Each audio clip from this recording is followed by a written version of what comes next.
Good afternoon and welcome to the first hearing of the Joint Rules Subcommittee on Sexual Harassment Prevention and Response. Since October, both the Assembly and the Senate have taken initial steps to address sexual harassment in the Capitol community. We've established a hotline for victims to connect to counseling and resources.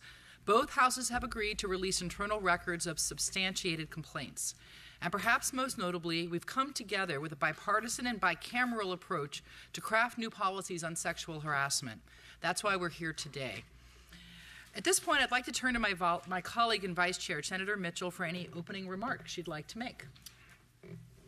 Thank you very much, Madam Chair. I appreciate the opportunity and good afternoon. As you will hear throughout the course of today's hearing, that we'll have a number of fact-finding hearings. And at the end of the hearing process, we look forward to having the opportunity to provide input to our respective houses and the Joint Rules Committee on a plan of action for going forward. From my perspective, public hearings are only one method that this committee will utilize in informing our recommendations. We'll have a number of conversations with experts and human resource practitioners. While the focus has been on sexual harassment, this subcommittee, from my perspective, must look beyond to the issue of gender equity and creating an overall culture of inclusion, hence the topic of today's hearing. We need to work collectively to create a culture in which women are valued, women are perceived as equals, and that employees have mutual respect for each other. As my chairwoman said, we've made strides thus far, but we're clear that now is the time to really push the envelope forward, to continue to have conversations about workplace culture and the role women can and must play in the workplace here in the state capitol, as well as across our state and country. I really appreciate this chance to work collaboratively with my colleagues, Assemblymember Friedman, and this unique opportunity to have an opportunity to come together in a bicameral fashion. As my chair and I have discussed on numerous occasions already, we know that this is a unique opportunity we have to really set a precedent and forge a pattern, hopefully a pattern in practice, where the two houses can come together to have conversation and develop policy that governs this unique place called the legislature. We spend so much time in our respective houses going through the legislative process. This is a different opportunity that I hope all of you are as eager as the chairwoman and I to undertake and forge a new path towards self-governance. We also greatly appreciate our panelists today who will help us better understand how to change and inform our culture and ensure that all of our legislative employees, as well as all those who enter the building, are respected and feel safe. Thank you very much, Madam Chair. Thank you, Senator. Would any other member of the committee like to make some comments? Ms. Reyes? Thank you, Madam Chair. As we come together, it's crucial that we not only explore the best practices for changing the culture on sexual harassment, but acknowledge that when an allegation of sexual harassment occurs, everyone deserves to be protected and get access to due process. The well-being of a business relies on the morale of its employees, but most importantly, the examples set by those in positions of power within the organization. We must expect our leaders and people of power to set the example and establish a positive culture. It is unfortunate that it hasn't been the case for all these years. This change in culture will not come overnight. It will come as a result of our day-to-day conversations, our hard work intended to address the problem, and our commitment to change. I, along with all of you, hope to learn how we can take practical steps to ensure that no one is in a situation where the fear of retaliation prevents them from seeking justice. We've been provided this forum to make our respective houses better for everyone that participates in the legislative process. I, along with my colleagues on this committee, I am fully committed to this process to ensure that we not only create robust policy recommendations, but that we create a culture of respect, dignity, and prevention. I do want to thank the chair and co-chair, vice chair of this committee, the members and leadership on both sides for their work, for our work, and I look forward to working together. Thank you. Thank you, Assembly members. Senator Morlock? Thank you, Madam Chair. It's an honor to serve with you on this critical subject matter. I've been here before, and so has Senator Bates. We were both county supervisors in 2012 when we had one of our key managers who a lot of our female employees requested some assistance. And so as a group of 5, we could make changes rather quickly, and we did. But the process here seems to be moving a little slower, and I appreciate that because we're in a different setting. But we've already had 2 assembly members resign, and we've got a senator on leave of absence. And so just like Orange County had a big black eye in 2012, it's like the Capitol has a big black eye, right now. And I'd like to see things move maybe a little quicker. So I apologize. I appreciate all that you put together. I wrote a letter to the Chair of Judiciary on 8 questions I'd love to see addressed. I appreciate that it's a process, but I still feel like we're just doing the 30,000-foot level, and maybe I want to go a little lower. I don't see the Secretary of the Senate as a panelist. I don't see the Director of HR as a panelist. And so maybe I guess I would conclude by saying that you're declaring that we will develop real solutions. I appreciate that. And I just want to know how we're going to accomplish that and how can we help you. Thank you. Ms. Waldron? Thank you, Madam Chair. I'll just say a couple of brief words. When we talk about culture, it's really not something that just sprouts up overnight. Culture is something that develops over time. The seeds are sown, in the outside life, our lives, our history, through generations. And it's such an important topic, especially when, as Ms. Reyes alluded to, there's that power structure. When you get from a culture that's kind of bubbling up, and then you have a power structure where there are some who are powerless and some who are, feeling that no one's listening, that they don't have any where to turn. That can really cultivate, some of the issues that now we have seen sprouted. So this is a really important hearing, and a lot will come out of it that we'll have to digest, obviously. And, we all share the same common goal of, finding an end to this, protecting our victims and making sure that, we can change this culture, which is a big paradigm shift. So, thank you. Would any other, Senator Leyba?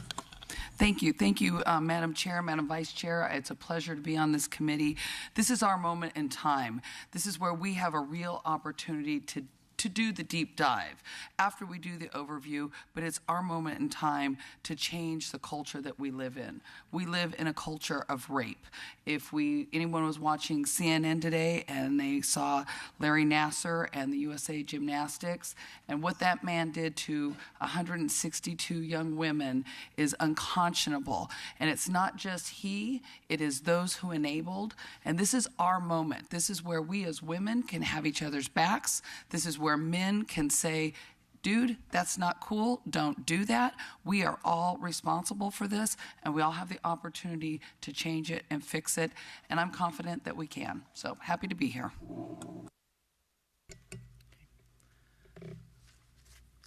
So just to reply a little to the Senator's question, and it's a good question, and it's a question I think we've all been asking ourselves, how quickly do we move? I think all of us probably walk in the door with some idea of policies that we could implement that would make a difference. But I think we owe it to the public, to the people in this building, really, and to the whole state, to take a deep dive into these issues because they're complicated. Sexual harassment didn't just develop overnight. We've had decades of workplace imbalances and of a culture that's created this situation, and we're not going to solve it in one hearing. We're not going to solve it overnight. We learned in the last hearing that the Assembly held that our Human Resources Department has policies and procedures that are very similar to those found across corporate America and in many other public agencies, and yet we still have a problem. So we need to really take the time to look at all of the issues that are involved because they're nuanced. They're nuanced because of our governance structure. They're nuanced because of where our offices are. They're nuanced for very many reasons that make them a little bit different from a lot of other places.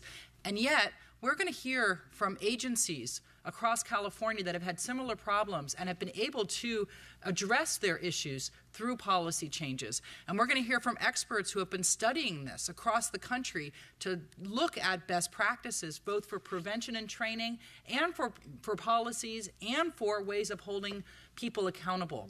We have issues that we have to look at involving transparency because we are elected officials that sometimes in the private sector you don't have to have. Even some of the solutions that people are talking about as I speak to experts have unintended consequences, and we need to examine all of those. So we are going to take a very deep dive, so be ready, because we're going to really get into these issues. And today is going to be more of a 20,000-foot view about culture change and how that's done. But as we progress forward, we're going to start really drilling down into all of those areas, into transparency issues, into privacy issues, into retaliation, into accountability, and go into those in detail so that by the end of this, we can take ingredients from other agencies, from all of the experts, and tune them to our particular situation on our type of governance here in this building with our culture, with information that we're getting through our culture survey from our employees, from information we get from stakeholders and input, and create something that I think will be the model for the whole country. And I think that everybody here deserves us taking the time to do that correctly and unapologetically and to really vet all of those issues. Because we may not be here. No one may be doing this for 10 more years. My hope is that what we do here is so powerful that no one ever has to do this again. So I appreciate the question, but you're not going to be disappointed, I think, in the information that comes out. And I can tell you that I have my listening ears open because we've got a lot of experts coming in, and I'm really anxious to hear them. And with that, I'd like to go ahead and call our first panel. Plan of action. Is that? That was the plan of action. Okay, got it. I can tell you that we have agendas right now that really get into those issues in depth, and they're evolving and changing based on testimony that we're hearing and people that are brought to us, and we want to be able to be flexible enough. But those are the main issues. Transparency issues, not just how we make things transparent to the public who has a right to know, but making sure that our process is understandable to everybody who comes in contact with the building, because everybody has a right to that process, whether you're a lobbyist or a member of the public or an intern or an employee or a member. Making sure that we have real accountability that's not subjective, that's more objective, based on objective standards, and that we have much more protective policies that prevent retaliation against people who bring claims forward and against witnesses as well, and to also make sure that we have the best prevention and training that we can possibly have. So those are the general areas that we'll be exploring. And with that, let me bring the panel forward. Panel, if you'd like to come up.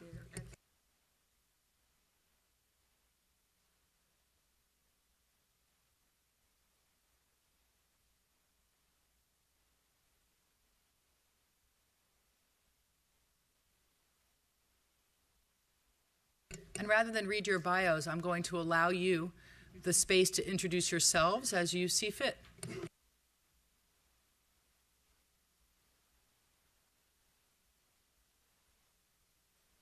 Members, I would ask that we not ask questions of each panelist until the end, because there's going to be some overlap in content and somebody else might answer a question or give you another question that you didn't have, so let's hold questions until the end of all the presentations. I'll go ahead and begin.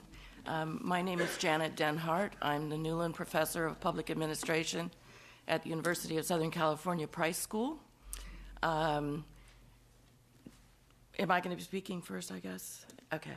I teach organizational behavior, leadership, and organizational culture change. I've written 5 books on public service values, on leadership, and all of which, to a greater or lesser degree, have dealt with the concept of organizational culture. I am not an expert on sexual harassment policy, but I do bring expertise on organizational change and how to manage cultural change. I'd like to begin by directing your attention to the slides. Because I'm a teacher, I do PowerPoint. My role here today is to sort of give you an overview of what organizational culture is from an academic perspective, why it's important, how it's established, and how it can be changed. In its simplest, there's a lot of very complicated academic definitions of organizational culture, but I think the simplest one is organizational culture is the way things are really done around here. It's not the stated policies, it's not the stated values, it's the way things really work behind the scenes. Organizational culture has in fact been often likened to an iceberg. Up at the top of the iceberg, that which is visible above the water, are the structures, the procedures, the policies, the stated philosophy and strategy. But you'll note that the bulk of organizational culture is beneath the surface. It's where those unspoken assumptions are, where those behavioral norms are, that are informally communicated but very strictly enforced. So why is organizational culture important? I really appreciated all the comments I heard about how important culture is. This is not, this cannot be solved by establishing a policy alone. All change occurs within a cultural context. You can change all of the formal procedures, you can change the structure. That won't change anything until you change the underlying culture as well. Culture guides and controls behavior. Policies are important, rules are important, but culture is the primary determinant of human behavior in organizations. And as you note, in the public sector, there are higher standards and multiple accountabilities, making this kind of cultural change even more complicated and more difficult. I think cultural change in public organizations can be more difficult because of the question of transparency and the fact that there are so many different levels of accountability. Peter Drucker, who's a famous management theorist, said, "Culture eats strategy for breakfast." And by that he meant that if there is a conflict between the norms of the organizational culture and the rules of the organization, culture will win. My corollary to that is that culture eats policy for lunch. There's no contest. Unless you can get in and begin to move the organizational culture in a direction consistent with the kinds of policies and norms that you want to implement, you will not succeed in terms of organizational change. The good news is this. Organizational cultures which are based on respect, inclusion, trust, and safety are the most productive and effective organizations. We're here, of course, today to talk about sexual harassment, but these are the qualities of organizations across the board, public and private, that lead to more resilient, more productive organizations. Obviously, if you want people to take calculated risks, if you want people to cooperate with each other, they have to trust each other and they have to feel safe. And that's everyone in the organization, not just women. So how is culture established? The short answer is it's established very, very slowly. Probably the founders of institutions have more of a role in establishing organizational culture than anyone else. But it's also important to remember that culture is collective. It isn't enough for 1 or 10 people to say, we are going to change the culture and it is going to become this. Culture is framed collectively by every member of that organization. And so everyone needs to think differently, not just the people at the top. Culture is also based on learning. As new people come into the organization, culture shifts as new ideas come in. And it also changes in response to external forces, beliefs, values, assumptions, brought in from the outside. And certainly the news that we're hearing day after day in Hollywood, in sports, in business, is having an effect on how we view our behavior in public organizations. And so we bring that in with us. People learn culture not by being handed a handbook. People learn culture by going out to lunch with people. Culture is communicated through stories. I'm sure when you came to work here, people had stories about things that people had done and ways things had happened. Symbols, language, jargon, statements of principle, all of those things influence how we learn culture in an organization. And culture differs markedly from organization to organization. So the California State Legislature has a culture that is unique, based on its history, based on the people that have been here, based on the stories that have been told. So the good news is that culture can be changed. The best practices in organizations is that you have to talk about what the desired behavioral norms are on a regular basis. Culture changes when leadership pays attention on an ongoing basis. Second, how an organization reacts to critical incidents and events is going to be watched very, very carefully. Those will become the new stories that people tell. Modeling the behavior, rewarding, highlighting desired behavior. Say that some part of the organization holds a forum where men and women talk about what their concerns are, what they would need to feel safe, what they're worried about in terms of their own behavior not being offensive to other people, and to share successes and tell stories. Other actions are also important, but they will not get at cultural change. They influence it, but they will not be sufficient to change or shift the culture. Formal statements of policy, training, organizational structure, and changing the policies and procedures. Those things are all important, but they are alone not enough. And I just might want to note there that the training there, not just training for how to not harass, but training about how to be a good bystander, how to be respectful of all people. There is always resistance to cultural change. There will be resistance to this cultural change.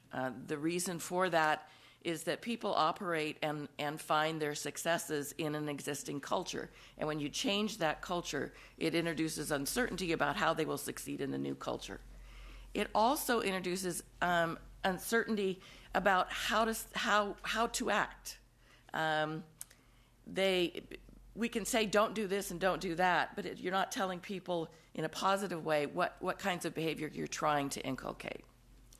And past experiences. People don't have great experiences with organizational change. And so if it's handled inclusively and respectfully, you're going to have better luck. Some sort of food for thought. Positive cultural norms are by far the most effective. That is, helping people understand what the desired behavior is far more effective than simply explaining the behavior to avoid. In other words, prohibiting a behavior does not tell people how to in turn behave, and it is also going to cause more resistance. Positive cultural norms are far more powerful. Consistent and persistent reinforcement of values is very important. Whether you do 30,000 feet or down in the ditch, the important thing is to keep doing it. This is not a one-time event. This is something that has to be reinforced over and over and over again, and it is being started now, and that's what's important. You have to begin, and I would commend, as a citizen, I would commend this committee for beginning. Culture is collective. The more inclusion, the better. You don't want this to be a women's issue. You don't want this to be a men's issue. This is an everyone issue. And this is about making your organization more productive and a better workplace for everyone in it. Another way to say this, if you look down at the bottom, if you focus on rules and control and enforcement, trying to avoid this behavior and punishing those who engage in it, you may get compliance, but you're not going to get commitment and you're not going to get culture change. Organizational and structural changes are important if they are done in an environment of education and communication, engagement and facilitation. That's where you're going to get the commitment to the cultural change. So I would leave the committee with two questions. One is, what are the constructive cultural norms you want to foster? Not what are the behaviors you're trying to avoid. What is it that you want this workplace to look like? And second, to think carefully about what the greatest source of cultural resistance to change is in this instance. Thank you. Thank you. And before we go to the next panelist, I just want to let the public and the committee members know that we're going to be posting these PowerPoints on the subcommittee's webpage. They'll be available to the public and to us. Thank you. Good afternoon, Madam Chair and members. My name is Kathleen Salvati, and I'm the system-wide Title IX coordinator for the University of California. And before that, I was the Title IX officer at UCLA. I so appreciated listening to my co-panelist because so much of what she said resonated. I was going to open my comments with, I think, what you referred to as other actions, which we agree are not enough to move cultural change, but are very important precursors to that kind of cultural change. And I wanted to talk through with you some of those steps that UC has taken. As an educational institution that receives federal funds, we are obligated under Title IX to stop sexual harassment and sexual assault, to prevent it from happening and happening again, and then to fix it. That's an obligation that UC has taken very seriously and reckoned with over these last several years, like many colleges and universities have. Starting in 2014, we put together a system-wide task force of students and faculty and staff, and we started soliciting input from our community as to how we could better prevent and respond to sexual harassment, including sexual assault.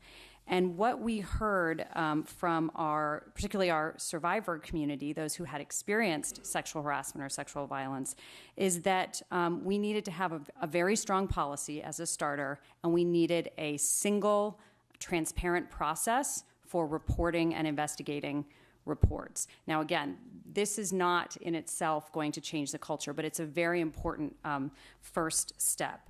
The institution needs to clearly convey its expectations and establish a fair and transparent process conveying that we will hold people accountable if they violate those expectations.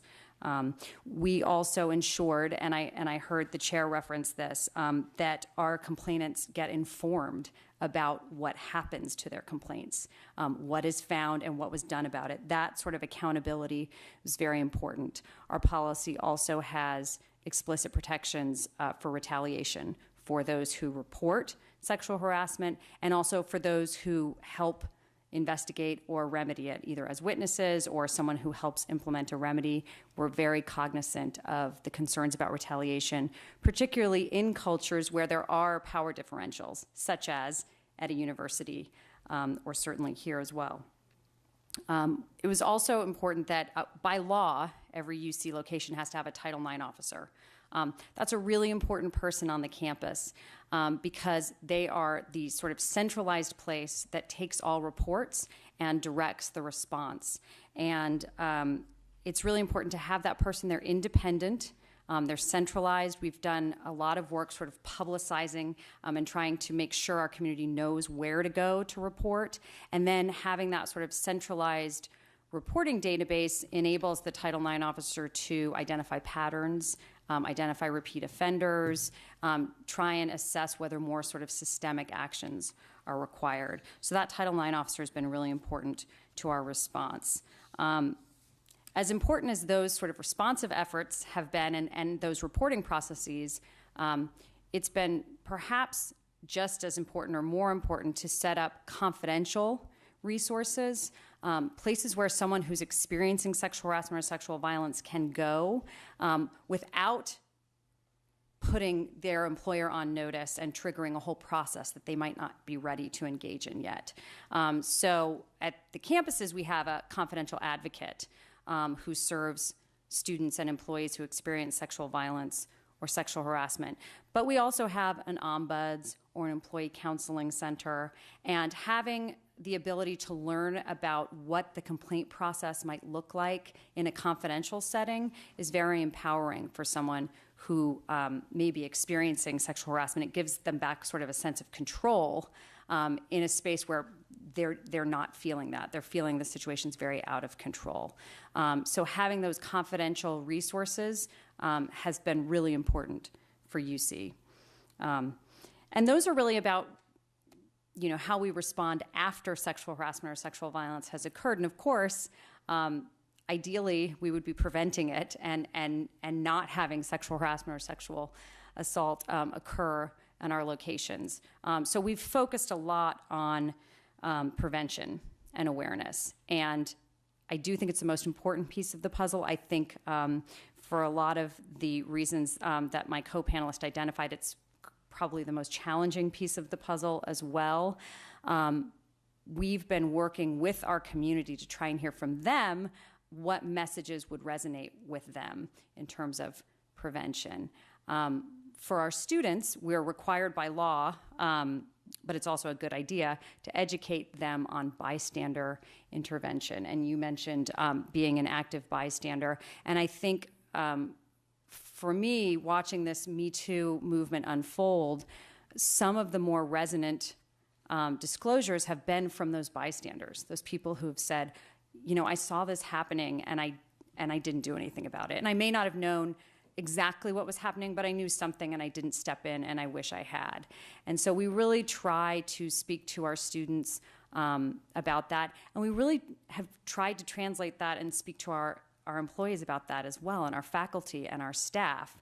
And it's important, it's been important for me to sort of tie this issue to UC's mission, which is education and research, and thinking about Title IX as a law about equal access to education and a safe and fair working environment. And I think for our faculty particularly, if they think about it in terms of undermining that mission, that sexual harassment or sexual violence undermines that educational mission and really can derail a student from progressing with their academic career, I think they start to see, okay, that's why I need to step in. That's why I need to be an active bystander. So that's the message that we've been trying to send to our community. And I think the message really does start at the top. So we've been fortunate to have President Napolitano really take on this issue, speak very publicly about it. She's never pretended that we have it figured out. She's never denied that it's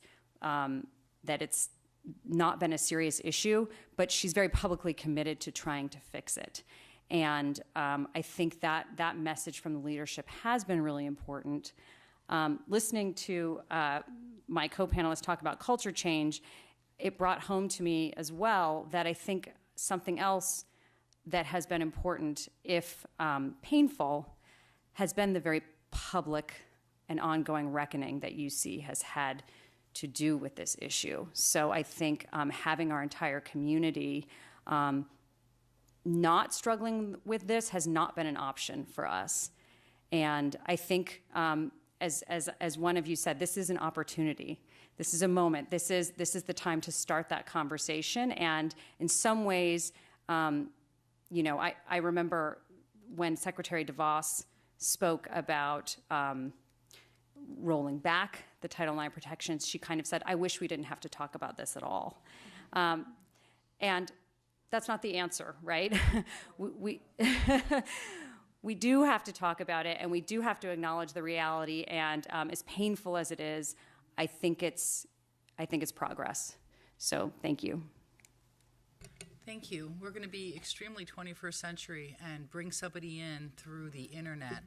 The internet's so Skype. I didn't know if that was a branded, copyrighted name I couldn't say.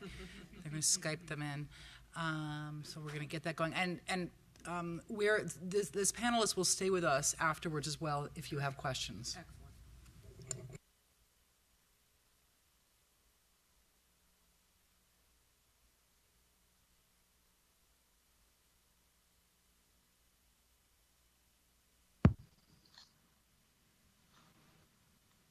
Hello.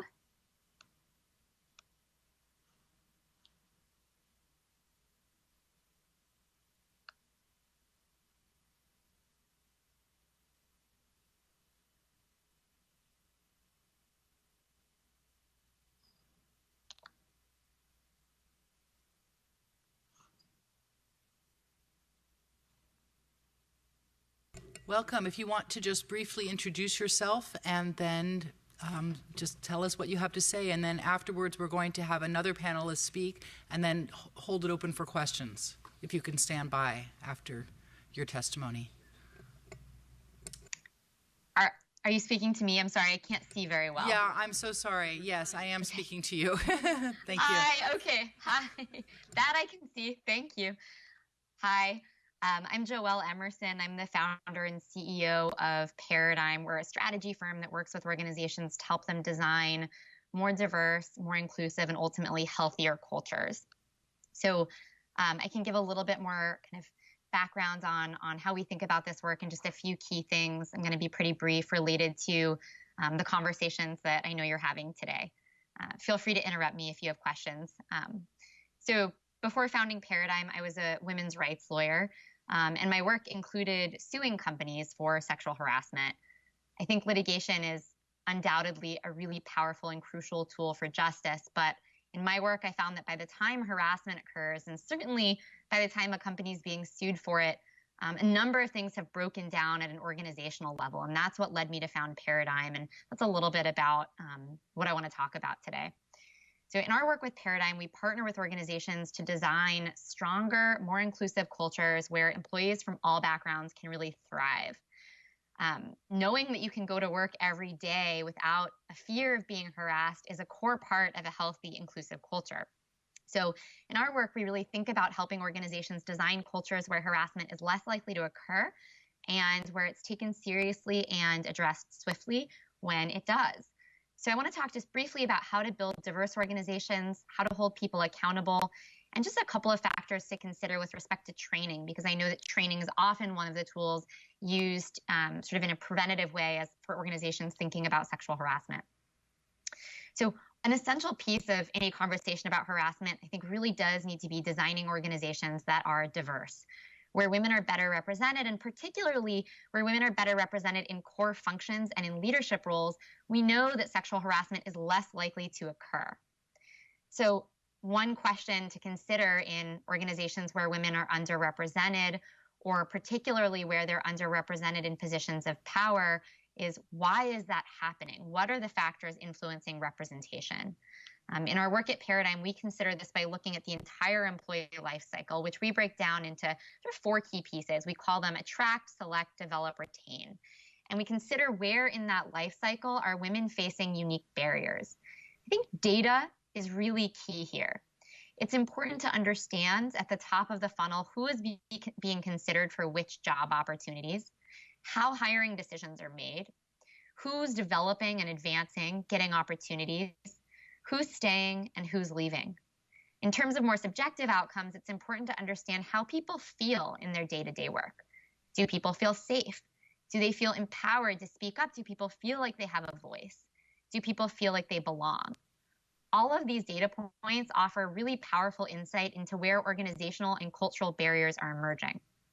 By proactively addressing these types of barriers, organizations can build more diverse, inclusive cultures where harassment is less likely to happen. In addition to building healthy cultures, organizations also need to prioritize accountability. And I know there will be other kind of discussion about that, or already has been, and that it's something you've already thought about. But I think what I would just say here is that it's important to think about going beyond the bare minimum required by law and consider establishing more progressive policies that outline a type of culture you would actually want to work in. And I know that the public sector is different from private corporations and has unique challenges around accountability. But ultimately, unless an organization creates a culture in which harassment isn't tolerated, None of us should be surprised to find that harassment continues in that culture. The last tactical piece I want to mention briefly is the importance of deploying thoughtful anti-harassment training. Anti-harassment training is really common. It's legally required in many types of organizations, actually nationwide. A lot of states have specific requirements. But I think what we often see in this type of training is that it's not well designed to achieve the outcomes we actually want. Training is often really compliance focused, and it fails to provide bystanders or allies with skills for intervening, for speaking up. And it turns out, we know from research that training is actually less likely to have an impact on people who are more prone towards committing harassment. So I think we sometimes think about training as something to stop harassers. That's not likely to work very well.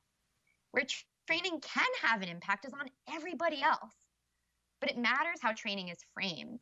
For example, it's important to highlight ethical, not just legal, issues with sexual harassment, to help participants understand the impact of harassment on victims.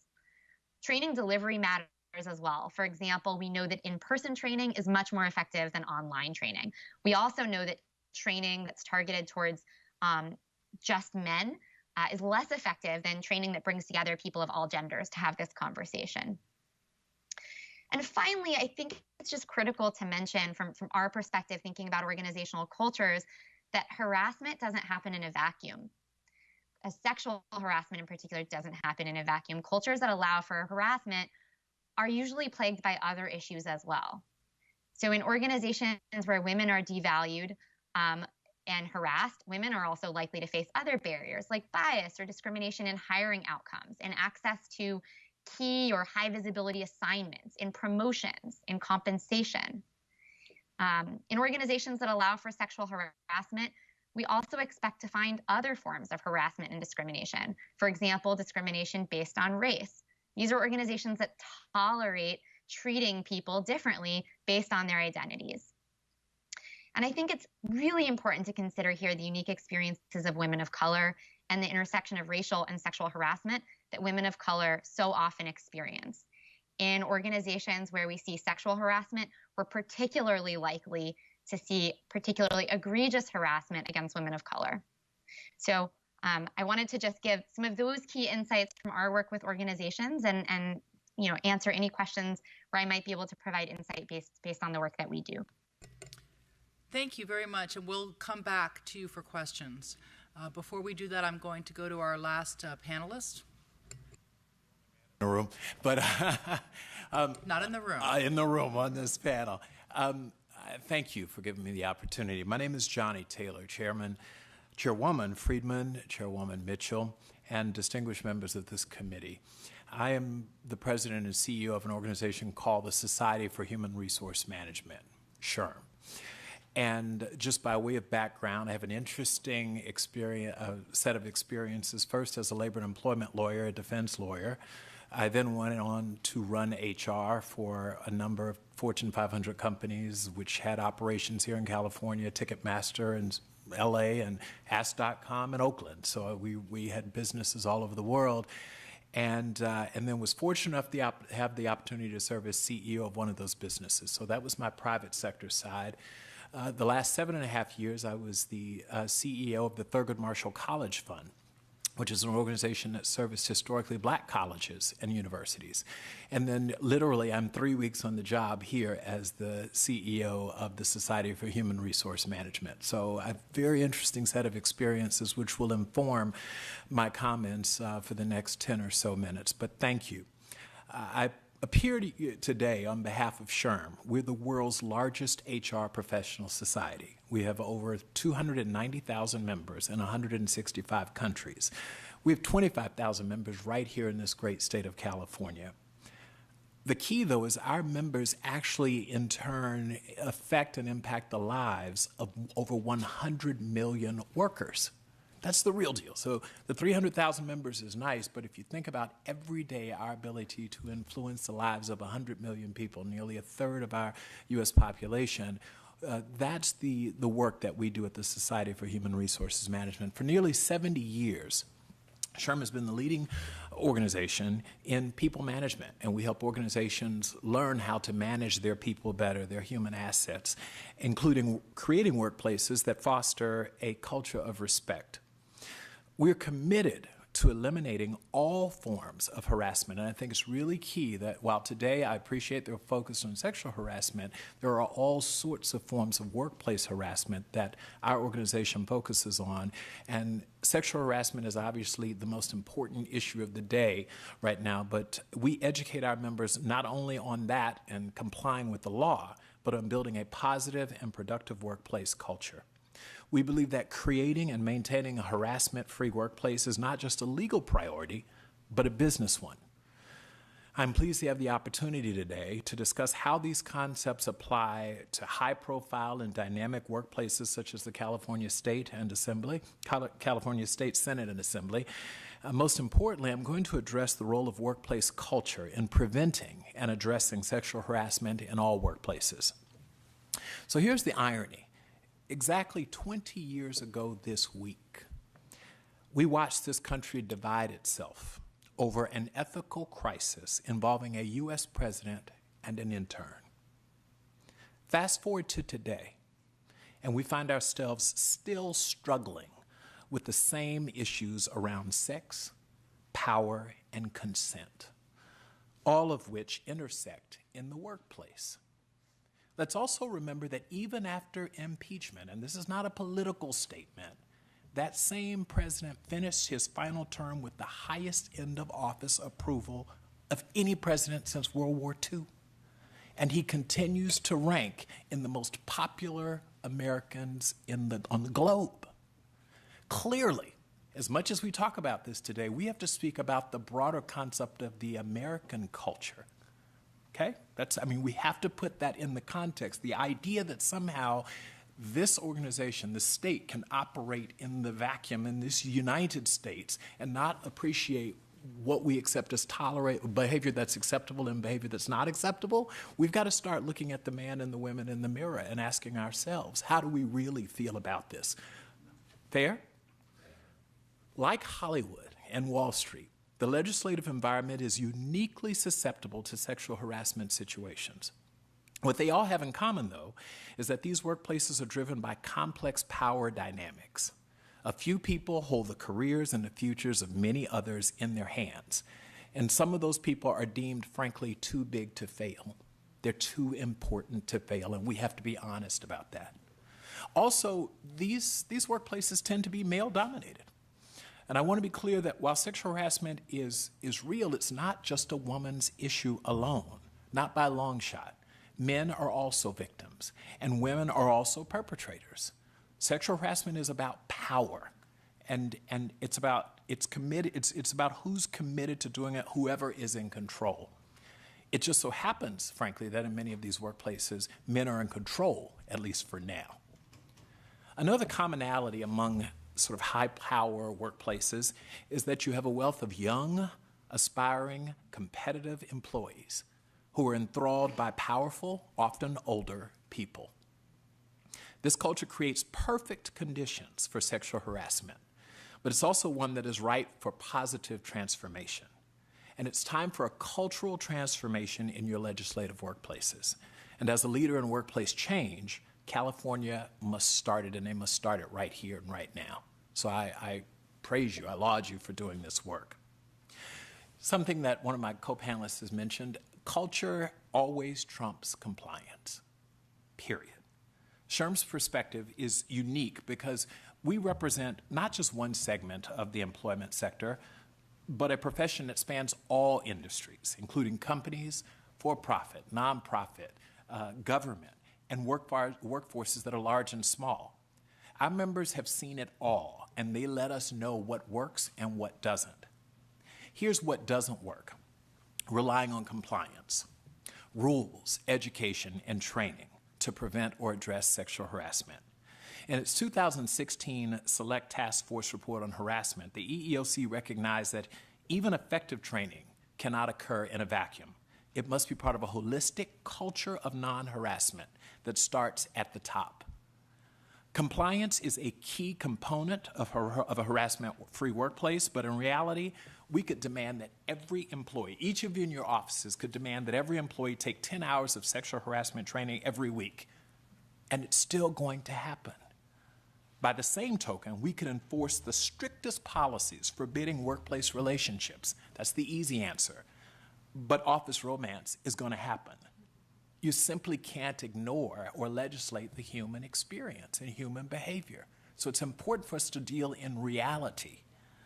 We have also seen case after case where problematic behaviors and situations never rise to the legal definition of sexual harassment, but are problematic nonetheless. Professor Kim Cobb of the Georgia Institute of Technology put it best when she says there's a big gray zone between legal sexual harassment and a culture of inclusion. And she said, in that gradient, real damage is being done on a daily basis that's changing people's lives and changing the trajectory of their careers. That's real. This is why I urge you not to be lured by the cottage industry springing up all around sexual harassment compliance programs. They want to come in. Consider the fact that 98% of U.S. workplaces have sexual harassment policies. And the vast majority of them do a lot of expensive training. And yet here we are. Let me be clear. Rules, education, and training are necessary. In fact, SHRM is working with the National Conference of State Legislatures, NCSL, you'll hear from them later today, to co-host a free training for NCSL members on harassment and establishing a culture of respect in their legislative offices. Last week, we conducted a similar webinar with EEOC Acting Chair Vicki Lipnick. SHRM also provides numerous programs at conferences throughout the country on creating and maintaining a harassment-free workplace, including in California through our state council, CalSHRM, and our 17 chapters. But rules, education, and training, frankly, will never be enough. Even zero-tolerance policies have no effect when people don't feel safe to report the harassment. When there's no mechanism to report the people who engage in this behavior, we don't see success in this area. These individuals are too marginalized, distrusted, bullied, and even forced out to help us make real cultural change. Manuals and trainings are useless in workplaces where bad behavior is silently tolerated. It is culture, not compliance, that guides workplace conduct. Again, let's bring this discussion here to this state and legislative body. Both the state Senate and the Assembly here have an ethics committee, I understand, and standards for reporting sexual harassment. However, these standards are not aligned. One side of you is doing it one way, another side's doing it another way. And clearly it's not working. Employers in California with more than 50 employees must provide 2 hours of anti-sexual harassment training every 2 years to supervisory employees and must distribute information to all employees. New supervisors must engage in training within 6 months of taking their position. Yet, according to the Department of Fair Employment and Housing, you all had 554 sexual harassment claims filed in 2016. In any case, none of this would have mattered if the culture had been the right one. Situations could have been averted or resolved long before getting to the level of committees and claims being filed and people losing their jobs. The organizational structure we like to think of as like the human body. When it works properly, viruses and toxins are naturally expelled, right? In a healthy workplace, with a healthy workplace culture, when sexual harassment is observed or experienced, the community takes over and shuts it down collectively, as you pointed out, with the message that this behavior will not be tolerated here by anyone at any level. Ideally, sexual harassment doesn't occur at all because the body simply inoculates itself with healthy norms, expectations, and standards. That's really the task for you. We can go and engage in all sorts of sexual harassment training and mandatory training. My co-panelists just suggested bringing in people who are inclined to engage in this behavior. Training them doesn't solve anything. We've got to figure out how to change the culture, and in a very practical way. One way to get a healthy culture that will not tolerate sexual harassment is by choosing to be practical about people. And I'm going to finish on this. It's really important. Let me ask you, what is your policy on workplace relationships? Here in the Capitol, you employ a lot of young people. I've mentioned that before. Many of them single, most of them quite ambitious. they will pursue each other or their mentors and their role models. That's just human nature. And so you could say, okay, we're going to forbid sort of workplace relationships. But then the outlaws just go underground, contributing to a culture of dishonesty and secrecy. So the very thing that you're trying to solve for, in many ways, you're creating. And if they are discovered, you're now faced with the choice of firing one or the other or both. And the organization loses talent, critical talent. Instead, you could follow a policy of disclosure, not unlike what we do with conflicts of interest policies. You want a real, actual example of what companies are doing and organizations are doing? They're saying if you really want to get to transparency in the truest sense, allow people to come forward without fear of reprisals, both of them, and give them another pathway to continue their work relationship and their personal relationships. And so we have to get really practical about this. Two other elements in establishing a healthy culture are swift action and transparency. Claims of harassment, obviously, should be investigated immediately, quickly, and ideally by an independent panel. And if behavior is found to violate the culture of the organization, that individual should be subjected to progressive disciplinary procedures up to and including firing. But this brings us to a critical point. In the zeal to root out sexual harassment and other forms of harassment, organizations must be careful not to swing too far in the other direction, creating a guilty until proven innocent standard. I know that's not particularly popular, but it's the reality. We all have men in our lives who could be really impacted by this as well. Biddy sexual harassment allegations are found to be unsubstantiated. Many are found to be unsubstantiated. The EEOC tells us that. And in some cases, they're outright untrue. So not the legal standard, but they're just outright untrue. A trustworthy due process should protect the accused until he or she is found either responsible or innocent of the wrongdoing. I recommend that you take every allegation seriously, of course, investigate it properly, and adjudicate it fairly, quickly, and appropriately. But you have to have a workplace where everyone feels safe. And this can't go one way. SHRM has developed many, many best practices and procedures for sustaining a healthy workplace, and I encourage you to look at our member toolkit because we have real-life examples from real-life employees who can tell you how to help get this right. This takes courage, but there's not a choice anymore. How do you know your culture is working? When it mostly runs on its own. Healthy cultures self-police bad behavior, as I've said. They self-select good people, they self-regulate effective policies, and self-perpetuate. That's when you know you have a good culture. In the end, a healthy culture is a competitive game changer, allowing you to get and keep the best people to meet your mission. Sexual harassment in the workplace wreaks havoc on your ability to do your jobs as legislators. Even if a situation never reaches the level of a complaint, but it pushes good people out of the organization, you've lost the talent game. With California's unemployment rate down to 4.9% and falling, this is a risk you simply can't afford. We can't lose strong people. This body now has the opportunity to transform its culture. And as the bellwether state for the entire country, you have an obligation to do this work. As you go about this critical work, though, I urge you to remember that compliance matters, but it is healthy culture that staves off sexual harassment. Culture change is the most important thing you can do, that all of us can do, to make sure that all people in the workplace are respected, valued, and empowered to succeed. SHRM, CalSHRM, and our members stand with you, each of you, in putting an end to sexual harassment at work and in building better workplaces for people to work and create ultimately a better world.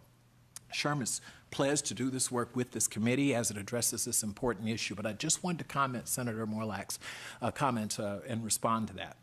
But this is a very, very complicated issue. It's complex. If we rush to a decision, we will have some really poor and some very negative unintended consequences. I would encourage you, and I thank both of the co-chairs for being thoughtful, taking your time, and doing this right. The worst thing you can do is roll out something because it's the topic of the day and it's all over the news, and respond with a process or a procedure or give it a response that is not well thought out, you can really do damage to the organization and create the culture that you don't want. Thank you. Thank you. We're going to move to questions now. I'm going to take the prerogative to ask the first question. I was very interested in your testimony, Mr. Taylor. Thank you very much. I do have a question about the role of HR personnel because we've seen, in a lot of these corporations, whether it's, in Hollywood, we might be able to say the same thing about our organization. There were people within organizations that knew the results of investigations. Now, they may not have been empowered to make decisions based on that, but given that, what is the role of HR people, especially when they feel that there's something really wrong going on with a CEO, a member of the legislature, given that they're employees, what should their role be? It's interesting, we've had this conversation with our members, and it's about courageous HR. The importance of having the courage to make those tough calls that need to be made. And what we have reminded all of our members is you ultimately work for the organization. You don't work for a CEO. CEOs come and go. Legislators come and go. Ultimately, you work for the organization, the state of California in this instance. And your job and your duty of loyalty is to the organization. And so when you see something that is inappropriate, you have an obligation. This isn't a nice to do. This is what you must do. And what we've got to do is encourage our members to have the courage to literally step up and call these things what they are. And I will admit, as the person who represents this organization, some 300,000 members, that is an opportunity for us as a profession. I understand there are consequences, and any time you take on these positions, they're not without personal consequence to you. But if you sit in that seat and you decide that you're going to be an HR professional, it is incumbent upon you. And that's our message. We're going back to our members saying, I get it, it's difficult. You've got to make some choices. But the real test is, can you wake up every day, look in the mirror, and say, I did my job, and I feel good. This organization and this world, in fact, is a better place. HR can be a social force for good. And so this is all about courage, and I know that's not a particularly practical answer for you. Practically, I shared with someone the other day, I was talking to a young lady at a conference, and she said, it's easy for you to talk about courage, Mr. Taylor. She talked about her boss who was a serial sexual harasser. And she said, but I'm a single mom. I've got a car note, a mortgage. I have decisions to make. And she said, it's easy for you to talk about courage. And I was stunned because, what was I supposed to say? That's a practical dilemma that you face. And another woman in the room stood up and said, and she was being cute about it, but I think it was worth funny. She said, in her southern twang, she said, ma'am, I'll tell you what you do. Save up 6 to 8 months of your salary and create a go to hell fund. I said, a what? A go to hell fund? She said, at that point, when you have to show up to work every day and do something you don't believe in and work and represent the interest of someone who is a bad person, you need to be able to step away. And on a very practical level, she was encouraging her colleagues to put aside some money, be able to walk away from a very bad environment. And we have to set that example as an HR profession. So just to follow up, do you suggest then, do you have recommendations for ways that companies or agencies can protect their HR people or silo them, somehow empower them and give them channels to speak up if they feel that that their recommendations are not being taken seriously or that they're being silenced? Yes, so we are currently working on a white paper. Our knowledge development department wants to work on that, and because we are a profession. And so, as I've described to folks before, in my lawyer days, I worked technically for a CEO, or if I were a lawyer on the staff of one of your staffs, I work for you. But that does not relieve me of my responsibility, my professional responsibility to do right, even if it comes at the risk of me losing my job. There's an ethical obligation. And so we are going to speak to and are working on a standard that says, I'd love to create a different place for HR people to go and where they're going to be protected and all of that. But the fact of the matter is we're not sure how practical that is. It might be something you could do in the state context. You could set up yet another office for the HR people to go to after they are dealing with issues that have been dealt with by an aggrieved employee. But we're thinking that where that can happen, yes, there are some best practices around organizations setting up places, safe places for HR people to go. The other discussion, though, is for us to, again, commit to a professional, ethical obligation to report no matter what. Thank you. Mr. Daly. Thank you, Madam Chair, and thanks, co-chairs. I didn't speak in when we did introductions, but I'm happy to be on this committee. So I want to speak as somebody who has been elected for 22 years and have went through more sexual harassment trainings than I care to talk about. But I want to say, we've heard from all four speakers today about culture. And when you have an environment where the culture has been very powerful people who have the ability to abuse that power and then are guarded by, there is no place for the victim to go. There hasn't been in the past. And until we saw the Me Too, until we saw courage by some very powerful women in film come out and stand up for what was wrong, we saw then this culture is changing now. So now we actually have people who feel empowered, which is great, to talk about the perpetrators that have done wrong. So we have a culture here that is that the perpetrators have not been held accountable, and the victims have been shoved around, or in some cases, no due process. So this committee's job is to figure out how we change that culture that you've been talking about. So I would be interested in knowing where do we start, and how do we try to make this culture move in a direction where the victim knows that there is a safe place to go, and that we hold accountable the perpetrators, and we take the power away from politicians, okay, because this is a political environment, to where it's not the fox guarding the hen house, for a lack of a better term maybe. And then on top of that, to put another little twist on it, is, in the 22 years that I've been in elected offices, the people who, and we saw this at the local, when I was a county supervisor, we had to deal with some of these situations. And I would say the majority of the people that needed to get in trouble never got in trouble, and the ones that just politically got accused that were innocent lost their job.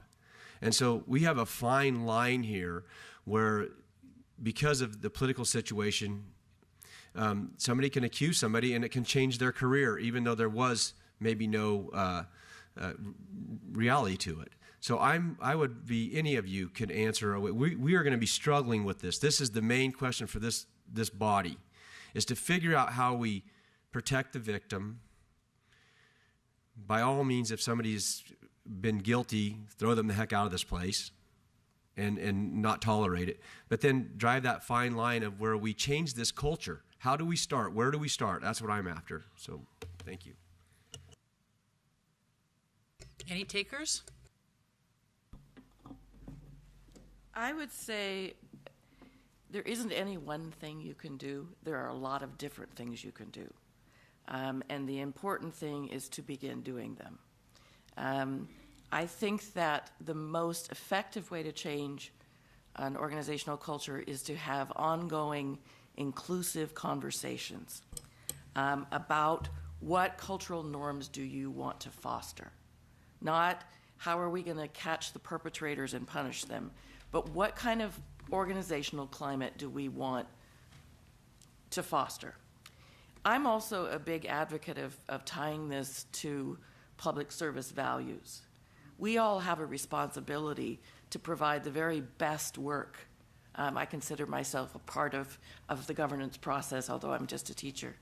To do the very best work, to bring in the very best people, and to give them a workplace where they can use their talents, where they can be innovative and responsive and resilient. We need to talk about that. The cultural norms of safety, of civility, of trust, of cooperation, of collaboration is going to make your organization more innovative, it's going to make it more productive, and it's going to make it more responsive to the people that we're trying to serve. So it's a part of a larger conversation. And I would say this isn't an HR issue. This is an issue of what kind of institution do you want this to be? And it has to be top leadership. It has to be everyone speaking to these questions. And you want these to be, the training is great except for the people who are doing the dastardly deeds. Conversations should take place about, you don't want men, for example, to become frightened to work with women. You don't want this to have a chilling effect on, well, I'm not going to hire a woman. I know I'm going to work very closely with this person. I'm not going to take that risk. So you have to get men talking and women talking and young people talking and people at high levels of power speaking to each other about their experience, about what they're worried about, and what kind of workplace they want to be in. Because that's not going to just make it better for women. It's going to make it better for the state of California. It's going to make it better for the people and the citizens that you care so much about. In terms of being innovative policymakers, in terms of California continuing to be the trendsetter in this country right now as far as governance. Let me also add that very practically, people judge you by what you do, not by what you say. Yeah. And that's the reality. You hate to call it, you're going to have to make examples of people, but the way that you begin to change that culture is people have to know that you really believe what you say and that no one is too important to fail. I came from the industry, Hollywood. None of this surprised me. I worked at Viacom companies, Paramount Pictures, Spelling Entertainment, and a number of them as a lawyer, I consulted with them.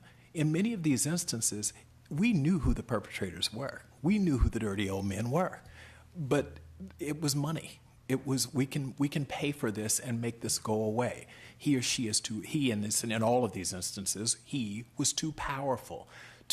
They generated too much cash to our bottom line. And so you can't tell people we have this sexual harassment policy and frankly, take it to your HR person. The HR person takes it to the next level and that person says, yeah, but what are we gonna do? You know him. You know how he does, and everyone knows him. Until you start taking real action, when people see it, then they will trust you. And that's the beginning of the cultural transformation. If they can't trust you, they will never be safe enough to report it to you. Surely, as I said, they'll go through all the sexual harassment training courses that you want. And some well-intended people just won't feel safe enough to bring it to light because they don't believe it will matter anyway. That's what you all can do. And I don't mean to suggest that you need to go out and make a public example of someone, but it might not be such a bad idea because that's what we saw in the industry. As I said, I came from that industry. Everyone knew what was going on in all of those instances. Matt Lauer, that wasn't a surprise to so many people. And that's, we knew what was happening in Weinstein's shop. Everyone knew. And those are real names. And it was only until people realized, oh my gosh, they would take down someone that big that this movement has been born. I would submit to you that if you want to do that, and if all of the state legislatures around the country want to do that, make a few examples. I live in Washington, D.C. right now. Let me tell you, after that spate of a few of them, even the most protected stepped down, people now believe it. This is change that they can believe in. I might just add, data can help. A lot of corporations and organizations use climate surveys. I think most of them are really bad and defensive. But what you can do is you can have a confidential survey that asks people about how safe do they feel? How sure are they of the kind of behavior that's expected of them? How sure are they where to go if they have an issue or they want some help? So you have some information as to the extent of the problem before you start to fix it. Joelle, did you have a comment? I wasn't sure if you were trying to speak. Oh, no, thank you. It's always hard not being in the room, so I really appreciate that. That's a very good example of a thoughtful behavior to increase feelings of safety and give people a voice. So this is great modeling. But I think we do a lot of these surveys, and I think what's really interesting also is to tie to tie these different consequences together and then report that back out to your workforce. So, for example, when people don't feel safe, we also see that their performance starts to decline. We see that they're less likely to stay in your organization. We see people not contributing as much in their work, not speaking up in meetings. So also helping your organization through data understand the broader implications of creating environments where people don't feel safe and secure, because it's not just something that impacts people's well-being, it's something that impacts your entire organization's ability to do its best work. And thank you for encouraging the good behavior of asking you to comment. Perfect example of how this can all work. Senator Mitchell. Thank you very much. As we developed today's agenda, it was very important to the chair and I that we spend quality time talking about culture, because that doesn't happen in this setting. All of us on this dais, I'm sure, if you ask us to define organizational culture, we would have different definitions based on our own personal and professional life experience. And so I want to kind of follow up on the Assembly member's question. It was a little different twist. What I also realize that there's a danger in having this conversation in this environment, because I'm sure there's a big collective eye roll going on right now in the Capitol, being perpetrated by many of our sitting colleagues, and some of the external stakeholders. They're wasting time. They're talking about culture. What is culture? What does that really mean? Et cetera, et cetera. And so in order to not miss out on this window of opportunity and to have a meaningful conversation about culture, I'm sitting here listening to you and really trying to come up with tangible examples of what we can do.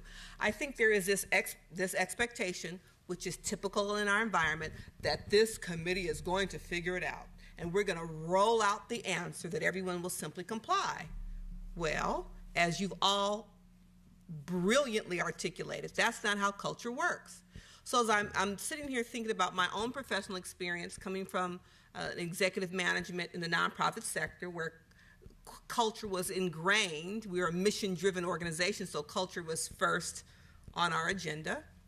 When I came to the legislature, I brought that experience with me. So on the walls in my office, on the front door leading to my office in my open area, is my team's value statement of what we commit to be a member of Team Mitchell and what we bring to our work every day. So it hit me, sitting here listening to you, can you give us, I know I'm asking you to spoon feed us, and I'm asking you to do that, tangible examples like that the collective eye rollers can chew on, digest, to think about what individually we can do, whether you're in leadership or you're a freshman member of either house, can do to begin to talk about culture and incorporate a healthy workplace culture in your team individually. We're 120 legislators. If each of us did that, that would begin to create the culture shift that we tend to speak about in more abstract terms. I need homework, please. So I got a project for you. We did it in one of my last assignments. So the senior management team, a group, august group like you, came together and said, what's the culture here? And we all sat around in this bubble and came up with words and really fancy little descriptions of what it meant to work here. Mm-hmm. We decided, brilliant, it's worded beautifully, we're not going to roll it out to the organization. The organization puked on it and said, that's not where we work. That's what you all dream about, aspirational, that's what you feel good about, but that's not where we work. So we rolled it all back, and we did very simply, we went as simple as this is. We went out to all of the employees, and not a circle or checkbox. We said, tell us the 10 words that come to mind first. What does it mean to work here? Not what do we aspire to be. What does it mean to work here? It's a very simple exercise. And when you gather all of that data, it'll become pretty clear to you what your culture is. At that point, you then decide what you want it to be, and that's the gap. and you figure out then what are the specific interventions that you put in place. But something as practical as speaking to the employees. Not, one of the challenges, and we in HR got past, we used to do employee satisfaction. And we're like, that's not enough. You need employee engagement. I don't just want you satisfied. Imagine talking with your spouse or significant other and said, are you satisfied? No, I want you engaged, and there's a big difference. But this is a very different exercise. This is about describe what it means to work here. As my fellow panelists asked the question, what's it really like to work here? And they will tell you very quickly. And some of the sexual harassment issues come out, some race discrimination, some sense that you can't be promoted. The good and the bad will come out. It's a very practical way. But one of the dangers is that we tell people what we aspire, what we want our values to be, or what we personally, I may actually believe you want this to be. The question is, do the people in your organization agree that that's where they work? I completely agree with that. And I would say that once you go to employees and ask them about what describes your workplace, to then go back to them after you collect that data and say, what do you want your workplace to be like? And so you don't then take all this data and say, well, no, now we're going to change it, and these are going to be the values. You go back to those same employees and say, okay, what do you want this to be? And it takes, we did an extensive study in the city of Phoenix, and that's exactly the process they followed. They went back and they came up with 7 statements of value, similar to what you have on your door. But it was a process where every single employee participated in some fashion. And then once those values were articulated, they were put everywhere. And then they used examples and stories to illustrate how those values were being put into place. So I would say if you want a list of things to do, I would say collect data. I like your idea of speaking directly to employees. Surveys are okay, but I think conversation engagement is better. I do think the kinds of things that you're talking about structurally are excellent. Coming up with a joint process for reporting, providing a supportive environment for people who come forward, also providing a supportive environment and counseling for people who don't know what to do better. I would also say that training is good, but it's a lot of people don't do anything when they see something because they don't know what to do. Right. They just don't know how to be proactive, how to be positive in this area, and that can be very, very helpful.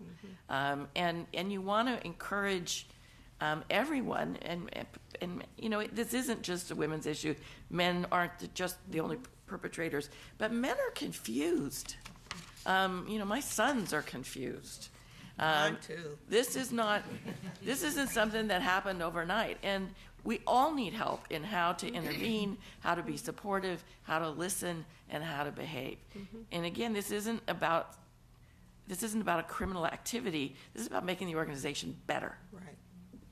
The other thing I would say, too, if I could just jump in. And it's not about sex either. It's about power. Power. Right. That's right. Yeah. The other thing I would say is, and the missing element, though, is once you've come up with these values and we've put them up, so coming up with the right set is important, as we've just described. But then you got to actually hold people accountable.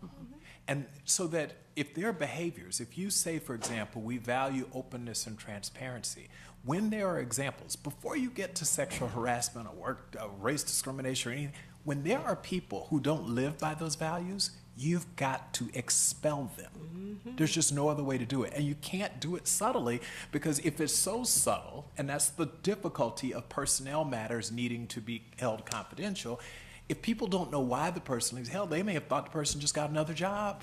They don't understand. They're not making the connection because we go to such lengths to hide it. So part of it is, if you got to say, this is what it means to work here, and if you don't live within this norm, you are voted off the island. People have to know that the person was voted off the island for that. Again, without disclosing highly, highly confidential information, but that's the disconnect. And we hear that from employees all the time. We kind of quietly let someone go away. And so the people who are waiting to believe in you don't understand that you actually did your job. They just didn't know that the job was done. And so you don't get people to come forward. So I think that's critical. And the last point that I would ask you to think about is too often we say things, and I don't think you literally mean it, well, this isn't an HR problem. Yes, it is. Our profession is here to help you. We are responsible, just as the CFO is responsible, or the budget director is responsible for helping you sort of channel and direct and manage your financial resources. Our job is to do the same thing with your human resources. And so if you simply take your HR function as a personnel function, an administrative function, people who you go down and fill out this paperwork and get your benefits, you're not taking advantage of a world-class HR function. We are the nurturers and keepers of culture. I just wanted to add one brief point. We've been talking a lot about accountability and how to hold people accountable with swift action when they don't live our values. I just want to kind of highlight that it's also equally important to recognize and reward people who do. And I think sometimes that gets missed in this discussion, but to really live your values, you have to both hold people accountable when they act outside of them and elevate people who act inside of them. Make sure everyone sees you recognizing and rewarding people that are inclusive, people that are brave, people that give others the floor, people that invite others in. Creating an inclusive culture requires both that carrot and stick approach. I'll let that go because I know we're at 4:30, but I think that that's really, really key too. I just wanted to add, following up on your point about the swift action, when you have an elected official or a faculty member with lifetime tenure, that swift action is not quite as easy as for other employees. So I think that's where some of the issues that we're talking about in terms of transparency are really important, giving complainants information about what you've done, what you can do, and accountability will often follow the culture, right? So in the UC, you've had the peers, the faculty members themselves starting to hold their colleagues accountable, and we have to do that because it's the faculty who discipline themselves on some level at the UC. So they have to buy into this before they're going to hold their colleagues accountable. My question, should it be? I mean, it's easy to say that's the way it is, but that's not okay to say, well, we treat these people differently because they have tenure. That's ridiculous. If you are a predator, you are a predator, and we should not accept. In fact, you should be held to a higher standard because you're people's children, people's lives who you're impacting. And so I don't think it's okay to say they have a different standard. You move swift because you need to move swiftly. If someone is ruining someone's life, the professor that I mentioned, the Georgia Institute of Technology, she said that in this process of going through all of this, you are destroying someone's life. That's not acceptable. So I would submit to you that your job, legislators, is to figure out how to deal with that. The idea that these people are special and can't be dealt with because they have a PhD and wrote a whole bunch of books and have tenure is absurd. Mr. Taylor, we're gonna arrange for security to help you get out of the building safely. I just wanted to add one really practical point. One of the things that they did in the city of Phoenix was that once they came up with these values, that became the structure for employee evaluations. How have you contributed to this value? It's a way to structurally continue the conversation. And to make it living. To make it living. Mm-hmm. And I know that you don't do performance evaluations of legislators, but if you ask them to, yeah, not staff. Yeah, but it keeps. We don't do it of staff. If that's the way staff are evaluated, at least the conversation continues. Right. I was going to go to Miss Emerson. She's gone. I'm going to state my question for the record, and so if we can just get back to her, just so she knows. And then, Madam Chair, I have one more question, and I'm done. My question of Ms. Emerson, I read her article in the Harvard Business Review with regard to implicit bias. And my question was if there was an intersection between implicit bias training and sexual harassment. And so I'm just curious about that. She didn't touch on that. Mr. Taylor, if I could go back to you, I had a vice president of HR who required that I send she and my entire HR department to the SHRM conferences in Las Vegas every year. So she was a believer, and convinced me that HR must act as the conscience of the company. So I see that's in your statement as well. So you brainwash your people well, because they came back and they beat it over my head. I got it. And as we, my father told me years ago, you point one finger out, there are three pointing back at you. And so I wonder what we have done as the legislature through our budgeting process, in making sure, as Collins would say, we have the right people in the right seats in the bus in our own HR functions. If we have both empowered them, fashioned their job statements, developed reimbursement that's appropriate for what we need given the unique circumstance. Sometimes we get locked into the state HR, we buy into their job descriptions, and I'm wondering if we need to do a better job of building an HR function and paying for and creating the slots and the positions that truly meet the needs, the unique and rather customary needs of an organization the size that we are. Senate has 900 employees. The Assembly has probably almost double that. And so, sometimes government, we believe the lowest bid gets the, and so we probably need to look deeply to make sure that we have the structure and the job descriptions and therefore the people that are right. And so having had that aha moment, I'm wondering if you can tell us how you assess if an HR department is functioning well. So that's, thank you for that opportunity to answer that question. So we have a certification, just as the CPA for finance professionals, and not licensure like lawyers and medical doctors, but certification that we call the SHRM Body of Competency and Knowledge. And we call it BOC. And the focus there is it will allow you to know if the person has the necessary skills to operate 21st century HR. Frankly, oftentimes my experience in dealing with people in state legislatures, state environments, HR functions, is that there's still a little bit of a personnel nature to what they do. It's very administrative, and it's not in keeping with a sort of human capital type approach to HR. And so you're not getting the best people, because the best people want really hard, difficult, thorny, complex jobs. And if they are relegated to just doing stuff, pushing paper, then they won't come there. And the result is, if you don't have the best people in HR, you can't expect to drive this culture discussion. So I think you're absolutely spot on, and it's something that we're discussing as a profession. They need training, and they need consistent training, because this thing is changing. 2 years ago, we weren't talking about sexual harassment and Me Too. We didn't have these discussions. We were talking about something else. So it's not like you can send someone to training 1 year or once every 5 years and think they've got it. I thank you for sending and committing to sending your VP of HR and team there, because they're constantly evolving as well. But the key is to find the right HR people. And that does take, oftentimes my test for them is I ask them about courage. In the process, I clearly want to know if you're an expert, if you're a subject matter expert and you understand the competencies and the body of knowledge of HR. But then I want to understand, because you can know it, but be afraid to use it and to practice it.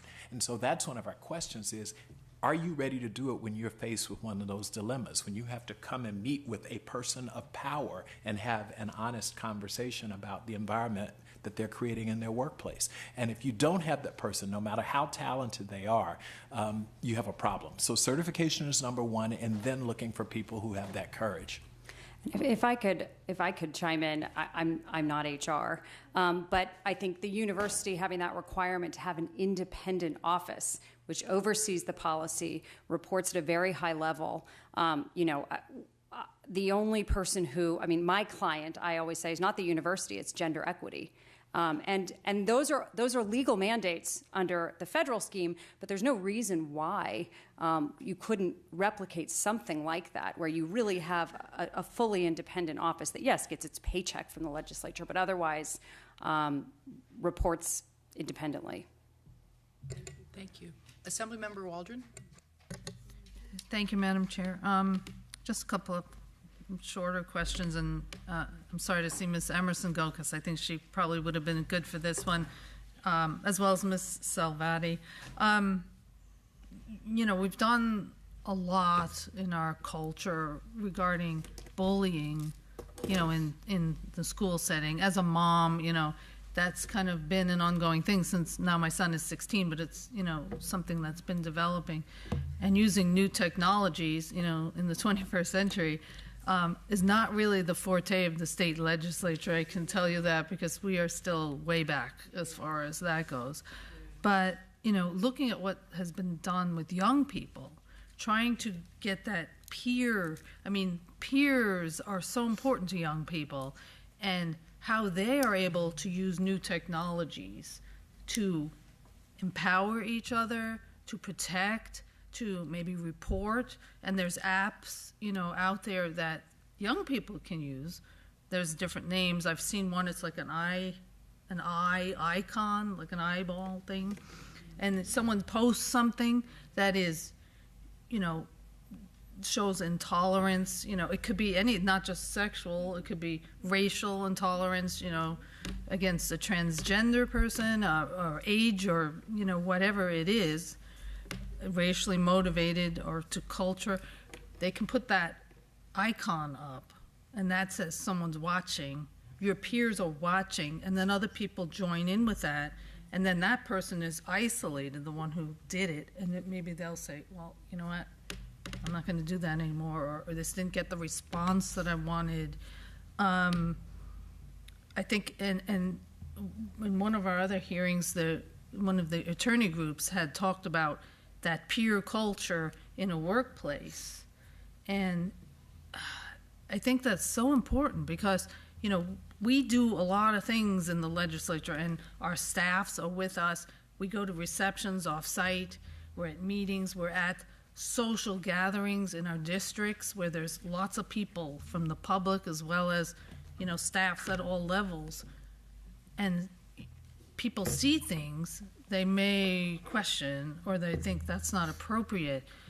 How do we be able, is there the ability, or has that been developing in this type of issue in the corporate setting, taking it from what we've done in education to allow peers to start to say, oh, this isn't appropriate, or reminding someone, we saw what you did, or using technology even.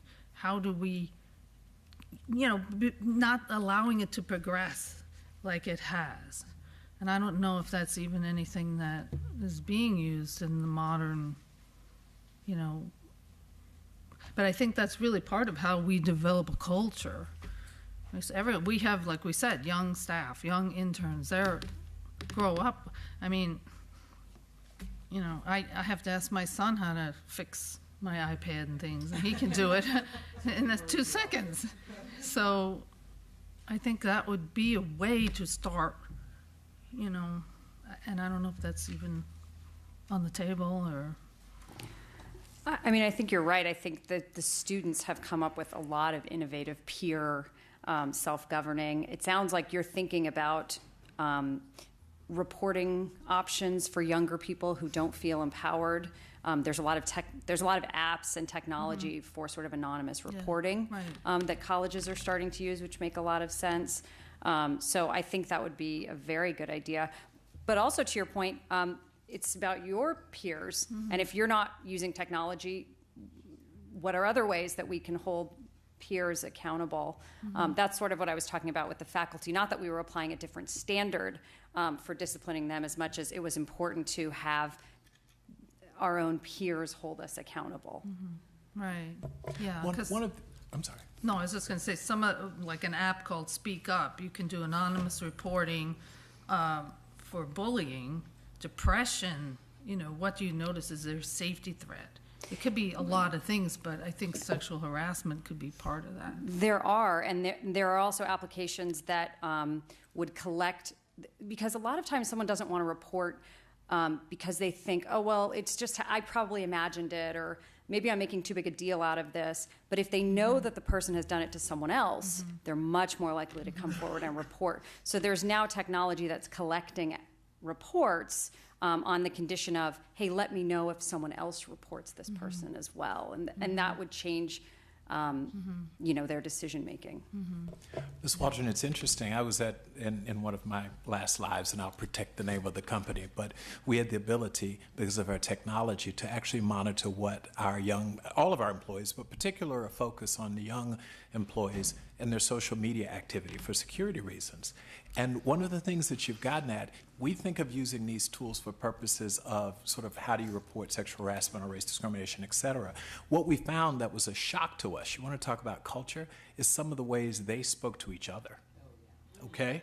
So we literally would call in and said, if your male employee had said this to you in the workplace, you'd be in HR having a discussion.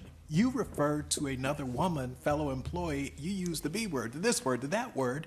And so we said, you are desensitizing the organization too. And it's not that you do this after hours, because that's not the difference. Everyone works 24 hours now. You're online, but think about that. This is your mindset. This is where we have to change the culture. And so your point's well taken, but I just don't want it to be, I don't think from an HR perspective that we can compartmentalize people's lives like that. The idea that you allow many of our employees really engage in some terribly inappropriate and divisive conversation online, and they think, I'm doing this during my own time, on my own computer, da-da-da. Well, fast forward, they bring those mindsets and that cultural thinking to work, and there's no way to compartmentalize it despite the fact that they think they can. And by the way, if your colleague saw it, and your colleague then they treat you differently at work as a result of it. So part of this is, and I wish Janelle was here, it is a broader conversation about who is it that we bring into our organization, not just their behavior, at work during the four walls of the building, but who are these people, and how can we influence how they grow up? And I think that's the opportunity for the higher ed space. Is this isn't just about go and report what has occurred to you, but look at the man or the woman in the mirror and say, who am I as well? Do I say some really bad things about people, transgender? Comments about the elderly are amazing online. Oh, she's old, she's that, she's that. And so we called some of the employees in to say, we watched your Twitter feed. And as much as you talk about other people, let me tell you, you have some pretty bad behavior yourself. And that helped people begin to understand and empathize and changed our culture. Right. And that's what's so interesting about the peer, using these apps, because when they see something, they can put that icon. Everyone knows what that means, and others can jump on. And it's, it is a culture coming around. Just really quick, also, with Title IX, I just want to say, when I was young, being someone who never really thought about, that I couldn't do something, because I was brought up, the daughter of immigrants and in the South Bronx, and went on to win the city championship at CHSAA City Championship in cross country in New York because of Title IX. And I know that a lot of people, don't understand it or have a negative connotation about it. And, it allows you to believe you can be anything that you want to be. And, then you come in the workplace and you try and things happen that, it kind of hits you like, wow, it is a new awakening. But I was going to ask if you could just talk a little more about the confidential advocate and how that works. Yes. So every campus has a confidential advocate. They're legally privileged. They're trained as sexual assault or domestic violence counselors. And in fact, Senator Jackson sponsored a bill last year that ensured that they would have a legal privilege when they're counseling on domestic violence as well. And you all passed it, so thank you. So they are also independent. They basically serve as a resource. So if someone goes to them, they could, in a confidential space, explain to them, here are your options. This is what it would look like if you reported. This is what it looks like if you don't want to report right now, but maybe we can do something else for you. I think people have a fear of coming forward because they think it's going to start a train leaving the station that they won't be able to control. And so the more you can make someone feel that they're in control of that process, the more likely they are to come forward. So we've found those confidential advocates. I think our students would certainly say that's been the most important innovation we've put on the campus. And I'll just comment that the hotline that we are contracting with, will provide a lot of those services to people who come in contact with us. Senator Leyva? Thank you, Madam Chair. Actually, perfect timing. Ms. Savalte, I had a follow-up question. One was about the confidential advocate, and then you also mentioned that you had an ombudsperson. What is the difference in the role of the ombudsperson versus the confidential advocate? Thank you for asking. So the confidential advocate, as I mentioned, is legally privileged, and typically I think has been thought of more in the sexual assault space, and probably more student focused, although they do at this point serve our entire community. The ombuds would be certainly they wouldn't have any kind of legal privilege, but they are confidential in the sense that they don't have to report. Many of our employees are what we call responsible employees, which means that if they become aware of sexual harassment, they need to report it to Title IX. And then Title IX decides, working with the victim, what to do from there. But the ombuds do not have that reporting obligation. So there's still a confidential space that can try to work with the person to come up with alternatives and resolutions, explain options, and sort of help them make decisions. And did you say that the confidential advocate, you thought it was one of the best things that you had instituted? How long ago did that start on the campuses? I think some campuses have had these advocates for years, but it was in early 2015 that the president ensured that every campus had that sort of independent, fully confidential advocate. That's great. That's very helpful because we're struggling with how do we make and create a safe environment for employees to come forward and report what has happened to them. Right. So I think having that confidential first stop is critical. I would agree. Thank you very much. And Mr. Taylor, your comment about we need courageous HR, I would say we need courageous people in this thing that we call life. That's right. And it goes back to the comment that someone made about how to be a good bystander. It's kind of like being a bully. You tell your children not to be a bully, but one of the things we told our children is it's even worse if you see someone being bullied and you don't step in. That's right. And I think that's something that we should all, every single one of us, just always think about how can I help make a situation better. And I thank all of you for your presentations. Very helpful, very enlightening. Thank you. Thank you, Madam Chair. Thank you. Senator Morlock. Thank you, Madam Chair. Professor Denhart, I'm beginning to feel that culture is multi-layered. Interpersonal culture, corporate culture, innovation culture, business culture. And you invoked the gold standard, Peter Drucker. Does he have a book on, or does he have a chapter on culture? I could find one for you. His most influential book was written in 1954. I don't think he's still alive. No, he's not. But I'm forgetting the name of the book right now, but I'll get it for you. Do you have any other books that come to mind that would be beneficial? Mine. Yours? Okay. I attended an Orange County Harvard Business School alumni conference a few years ago, and I got to listen to the founder and CEO of Zappos. Yes. A company my wife has a relationship with. Probably, sorry. And he wrote a book about corporate culture, and I listened to him speak, and you talked about using a positive approach. But Tony C. wrote Delivering Happiness, A Path to Profits, Passion, and Purpose. And it's dynamic on how everybody in the company treats customers and individuals. And in fact, they have a policy that if you don't like the culture at Zappos after you've been there for 6 months, they'll give you a big bonus to leave. That's right. And so I'm just wondering if that would be a good book to share with my colleagues.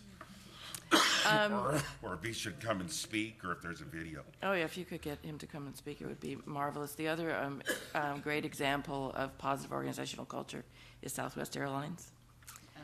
Absolutely. The person that's probably best known in this field is a professor by the name of Edgar Schein. It's Schein, who has written a lot about culture and layers of culture. It also, some of this conversation, you're correct, political culture and organizational culture intersect. We all bring layers of culture to work. And so our national culture, our organizational culture, our political culture, organizational culture, subcultures, all overlap. And that's one of the reasons it's so complex to change, is that we're all bringing in different experiences and histories and norms about behavior. But there has been a lot written about this. I would look at Edgar Schein, I would look at Zappos, I would look at Southwest Airlines. But there is a lot right now, a lot of the writing on organizational culture is about creating a culture of innovation and resilience. What you want is it's one thing to have a strong culture. It's very good to have a strong culture, unless one of the tenets of that culture is to not change. And so what you want is you want a resilient, flexible culture. And the way that you get a resilient, flexible culture that adapts to the external forces is by having a culture that values trust and stability and safety, all of the things that you've been talking about today. Culture is not just some, kumbaya, touchy-feely thing. It's the thing that drives organizational success and profitability in the private sector, and it's what drives organizational success in the public sector and nonprofit sector as well. Ms. Savati, you have counseling on campus. What do you do to help out victims? Myself, or as what do the counselors do? Yeah, what is your organization doing to help victims? Do you refer them to someone, or do you have someone internal? At the county, if we had a major event, you'd bring in counselors, so that Right. it'd help, maybe grief counselors Right. or whatever. What do we have to help someone who says, hey, I've been harassed, and Right. it's impacting, as Mr. Taylor said. So how do we, or are we required to help out in some way? There should be maybe some budgeted item that says we got to somehow restore this person because it's so traumatic. Right. We are required to do that under Title IX. And now what that looks like is very challenging, but I feel on some level lucky that we don't have a choice, that we do have to do it. And I have thought to myself that students, as horrible as it is to experience sexual harassment or sexual violence, I do think the UC has, as I'm sure many colleges and universities do, have so many support systems in place for those folks who do. So, we have our counselors, we have student counseling centers, we have employee assistance and counseling centers, we have a Title IX office with legal mandates and a strong policy, and we are required to, if we find the person has experienced sexual harassment, we're required to remedy that. What that looks like in a given case is complicated, but we do work with HR or academic counseling or whoever we need to work with to try and make sure that their educational or academic progress is resumed and maintained. It's very challenging, but we're committed to it. Thank you. Mr. Taylor, last question. Something I used to do, I still do, was have exit interviews. If it was your last week, I'd say, come in, and I said, I'm not taking notes. This is free for all. And tell me what I need to know. What do I need to know as the manager of this department? What should I change? And it would usually be like, why don't you let us dress casual once in a while? That's or right. why can't we have a radio at our desk? Or so I've never had someone say so and so is doing this. I've never had. You got to take care of so and so, but I'm just wondering about the efficacy of exit interviews. Is that something you advocate? What's interesting, not only do we advocate the use of exit surveys and exit interviews. So, and sort of the best practices is you have when the person is exiting their last day, you have a one-on-one conversation with them to say, tell me about your experience here. One of the best practices is you also read off the values of the organization and say, how did we rate your experience while here? Did we live those values? It helps you figure out what it really means. But one of the best interventions that I've seen as of late is then about a month later, you have an independent party call the employee to say, now you've stepped away from it, you're done, let me ask you another series of questions. And you delve a little bit deeper because there are limitations. Ultimately, you don't want to say anything too badly about your organization because you may need that same organization to give you a reference in the future, right? Even if you leave there with the job, it might be your next job that you need or the second or third job. So what we found is using an independent organization to then call about a month later so they've stepped away from it, especially if people left under situations where they experienced a crisis. They're too close to it to really deal with it. Give it a month later, have someone call them independently, and it's been a great practice for us to learn exactly what's going on in our shop. Thank you, Mr. Taylor. Thank you, Madam Chair. Thank you. Assemblymember Reyes? Thank you. I really do appreciate that today's hearing was centered on culture and the need to recognize that's such an important idea that we really have to get a handle on. And I appreciated all of your comments regarding culture because that's the beginning of what we're going to change in the future. One of the comments that was made had to do with you want to be sure, Mr. Taylor, that you have courageous HR people. And the one thing that came to mind is the need to empower our HR representatives as well. If the culture has been such that they are told what they have to do, then we're not empowering them. Is that another part of the culture that needs to be changed, and how do we change that? Well, there's no question, and it starts from the top in that respect. The HR leaders have to believe that when I go out there and I'm being objective and honest, and I give you feedback about what's going on in our organization, that you will do something with it, and if you don't like it, that you will at least not hold me ultimately responsible. I'm just the messenger, if you will. And so you're two-step. First, you need an HR person who's comfortable enough and courageous enough to do it, but then the organization, again, cannot immediately give negative consequences to him or her. Because by doing so, the message goes back to the rest of the organization that they talk about it, but they don't mean it. So that short answer is it requires not only finding the right HR person, but creating a culture and department of people, but also a culture where the HR folks can really do what they do best. And that is really signal to you what's happening in your shop. One of the comments that was made had to do with holding people accountable. And I know there was a comment about the tenure professor versus someone who's not tenured. Well, I think along the same lines, we have legislators who are elected versus it could be a supervisor or an employee. Clearly, things are different because you have legislators, just as our chairwoman has often said, they are not employees in the same sense that any other employee would be classified. So how do you figure out how you hold somebody accountable who is a legislator versus how you hold somebody accountable who is either a supervisor or an employee?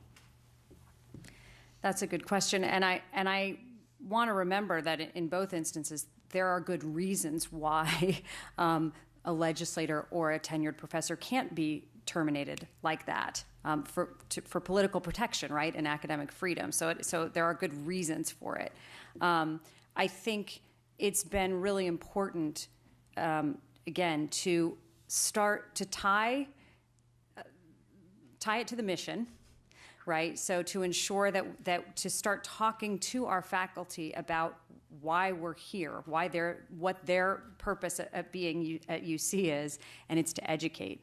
And when when they've seen these, particularly these higher profile matters, really destroy departments, distract them from their scholarship would be an understatement, really damage the institution that they've loved and the departments that they've loved, I think they've been much more willing to hold each other accountable. And that reputational accountability is quite powerful certainly in your profession, but also in the academic profession.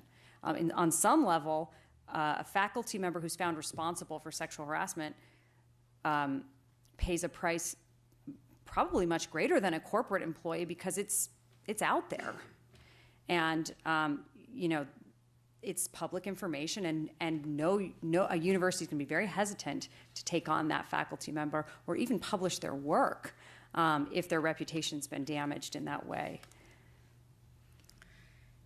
Another comment that was made had to do with swift action.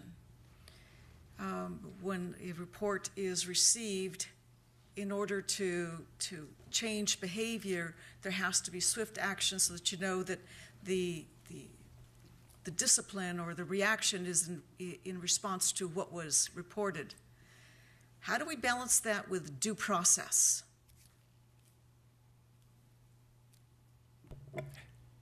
There's a pause. That's the challenge. Swift but deliberate is perhaps the way that we try to use those terms.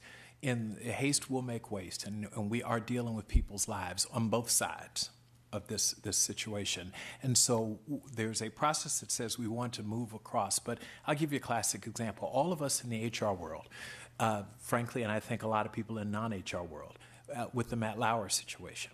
Apparently, if you believe what was said, the report came to them for the first time in 20 years on a Monday, and then the guy was fired on Tuesday.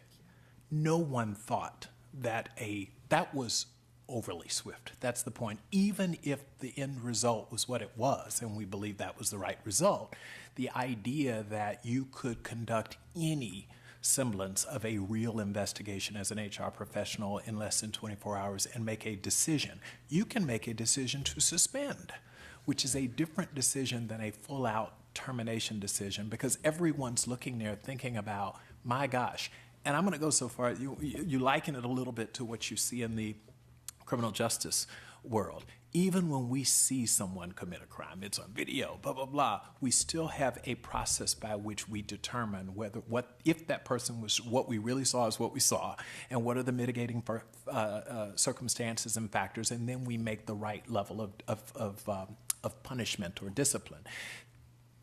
I think that is a perfect way for us to think about sexual harassment and other forms of workplace harassment. But this notion that we need to learn one day and within a day, a two, or a week, sort it and make a decision about someone's life, it takes time to properly, for example, interview witnesses. It takes time to properly vet the circumstances and separate fact from fiction. And, as a practicing lawyer who did sexual harassment and other forms of harassment, those investigations for years, I don't know what the magic period is. It shouldn't take 2 years to do it, but I'm absolutely convinced that it's not a week either.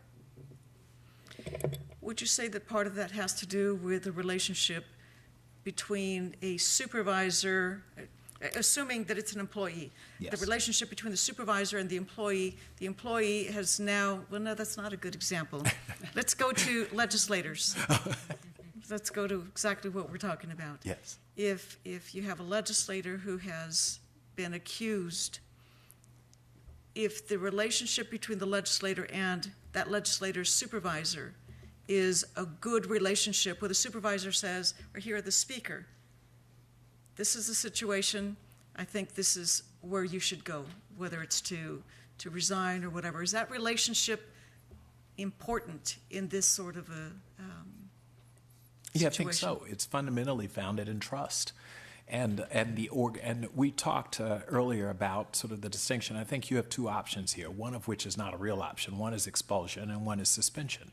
I think as a practical matter, you all can vote to suspend one of your colleagues who you collectively determine has engaged in questionable behavior and potentially illegal behavior up to and including sexual assault. So you can suspend them.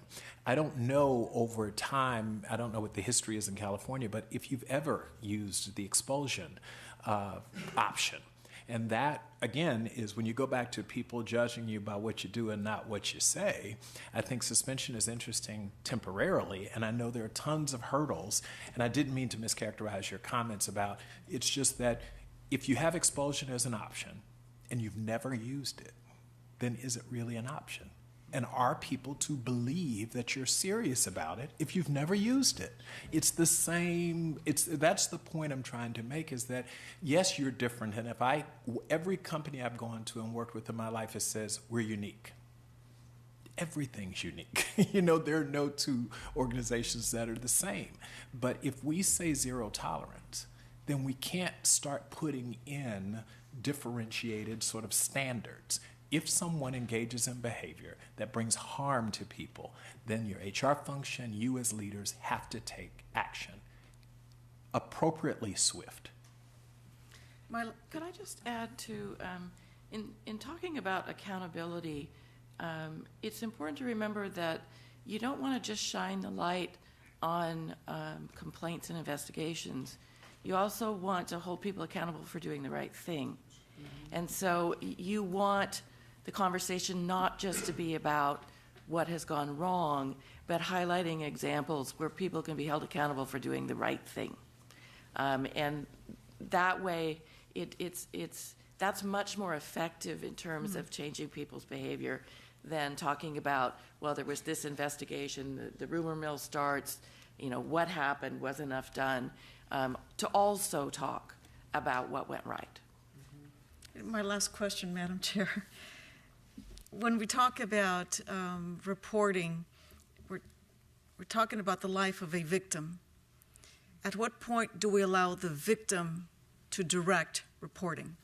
For that victim to be the one who decides what is reported, when it is reported, and the details of that report to protect her. And I recognize that men sometimes are the victims, but I think statistics are clear that we have over 80%, some statistics take us up to 90%, of the victims are women. And that's why I think the conversation is about the women victims. So how is it that we protect the victims and allow that victim to be the one to direct reporting of the crime or the harassment against her or him?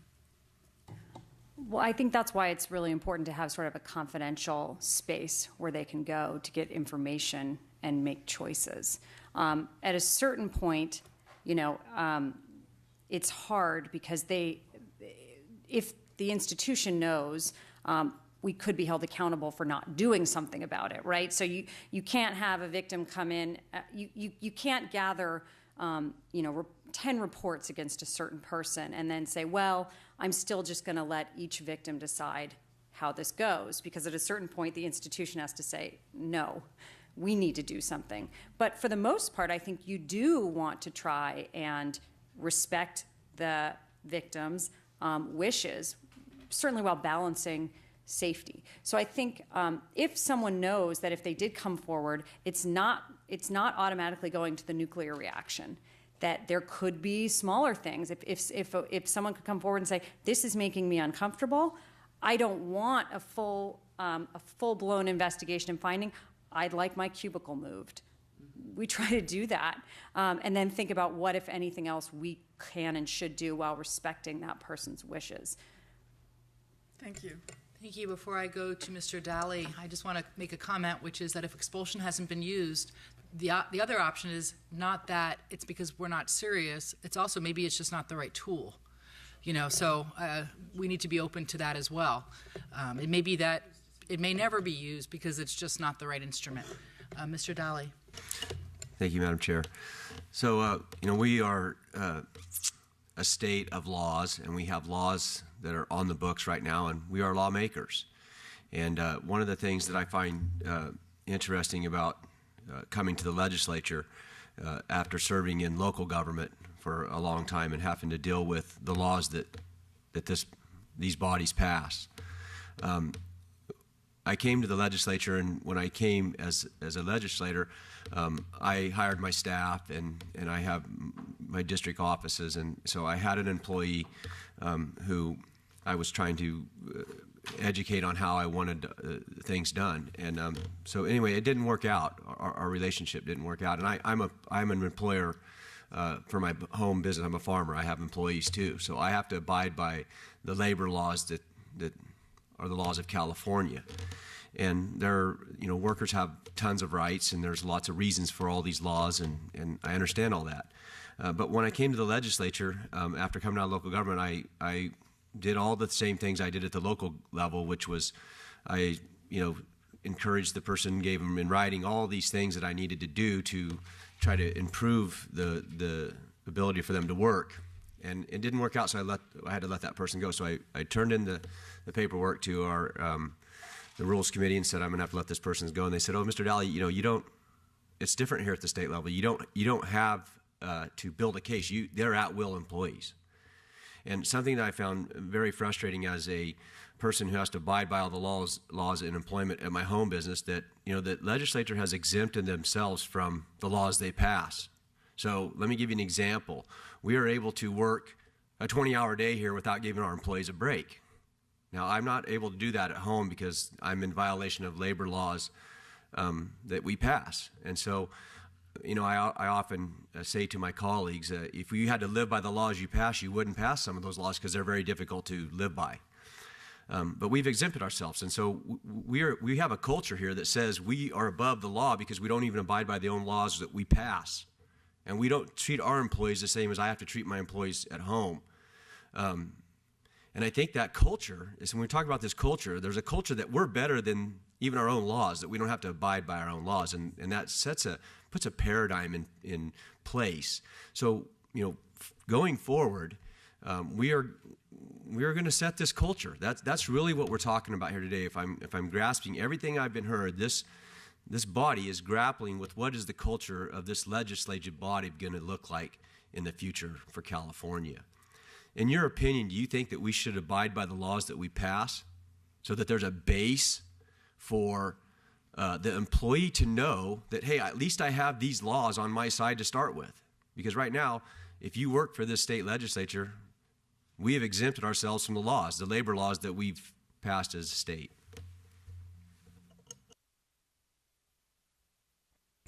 You don't always have to answer the questions if you don't.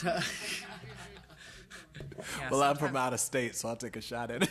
No, I do think that, as I've said a couple of times, I think people judge you by what you do and not necessarily what you say.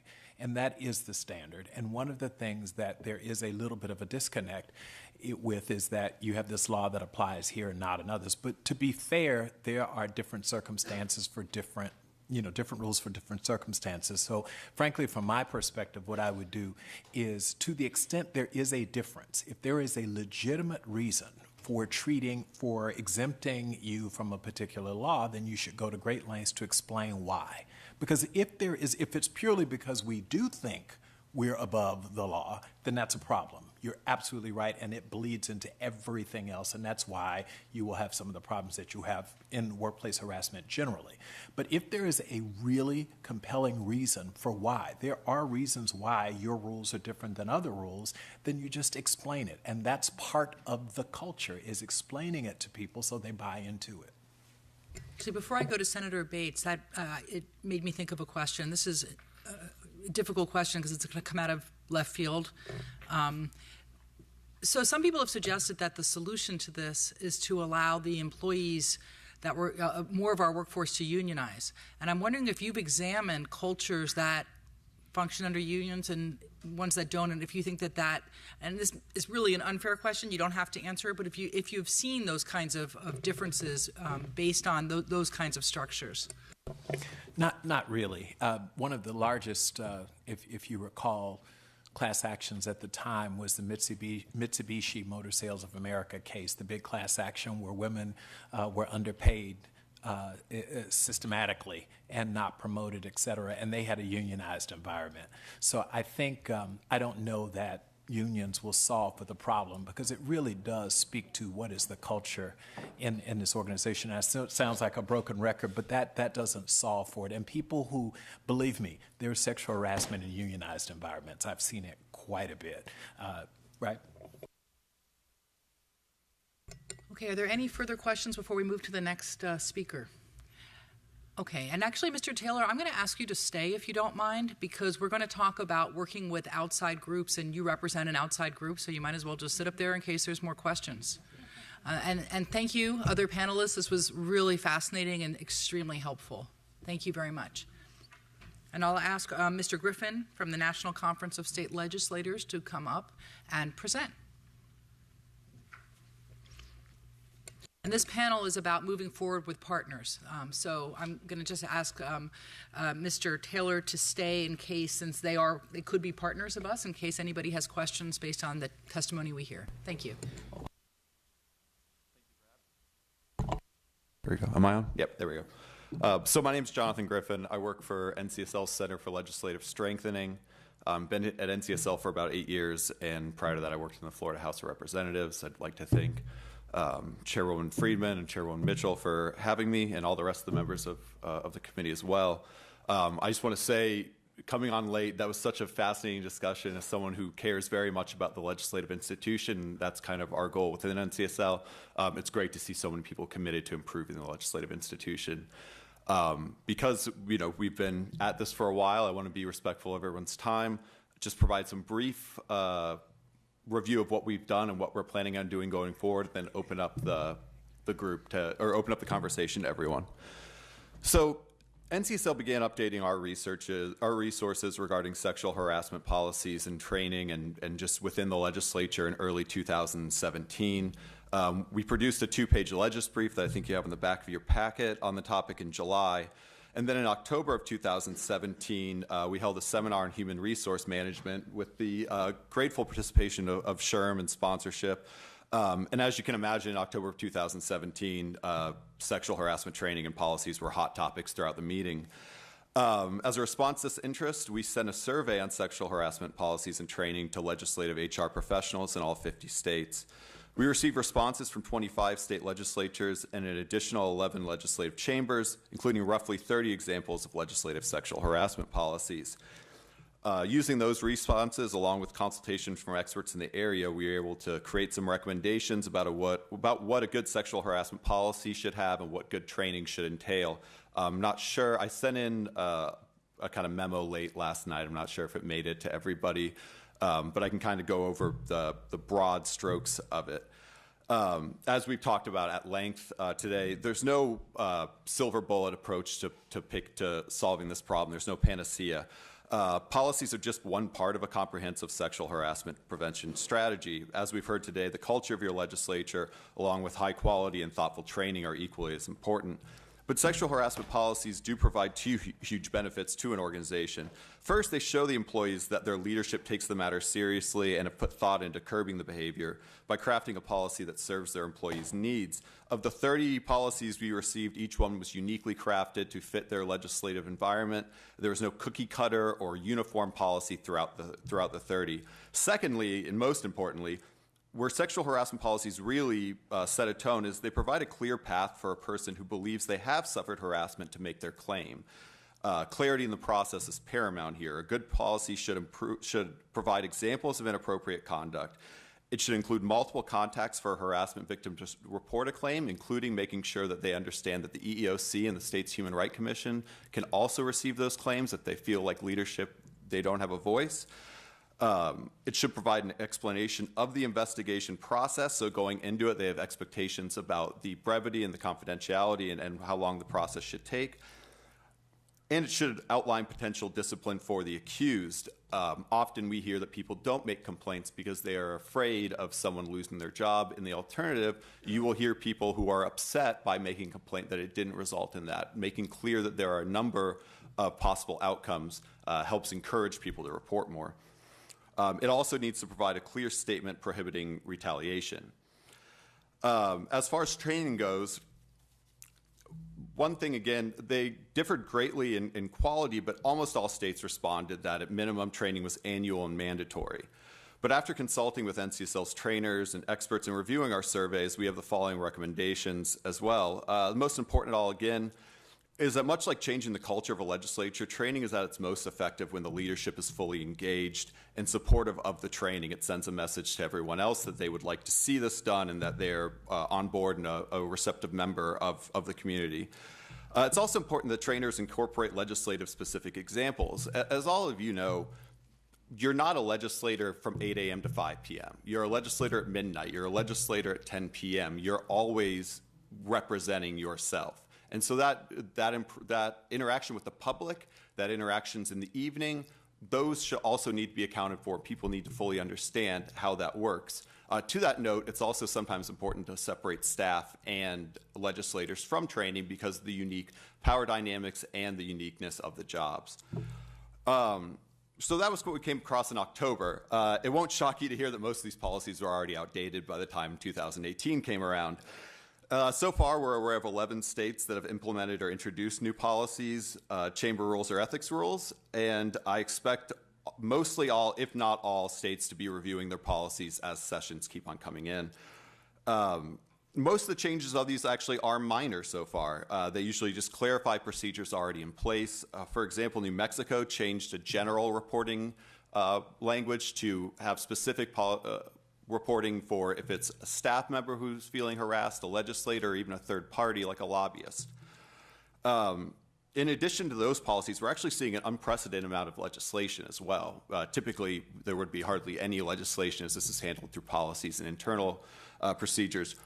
This year, we're seeing bills that introduce task forces or commissions on sexual harassment, bills that create anonymous tip lines to report sexual harassment, and bills like the one that was introduced here that require legislators to reimburse the state when public funds are used to settle complaints. New York even introduced legislation to create a crime of official misconduct for state legislators. So that's really what we're doing right now. As it was said before, on February 9th, we will be conducting a webinar on the topic.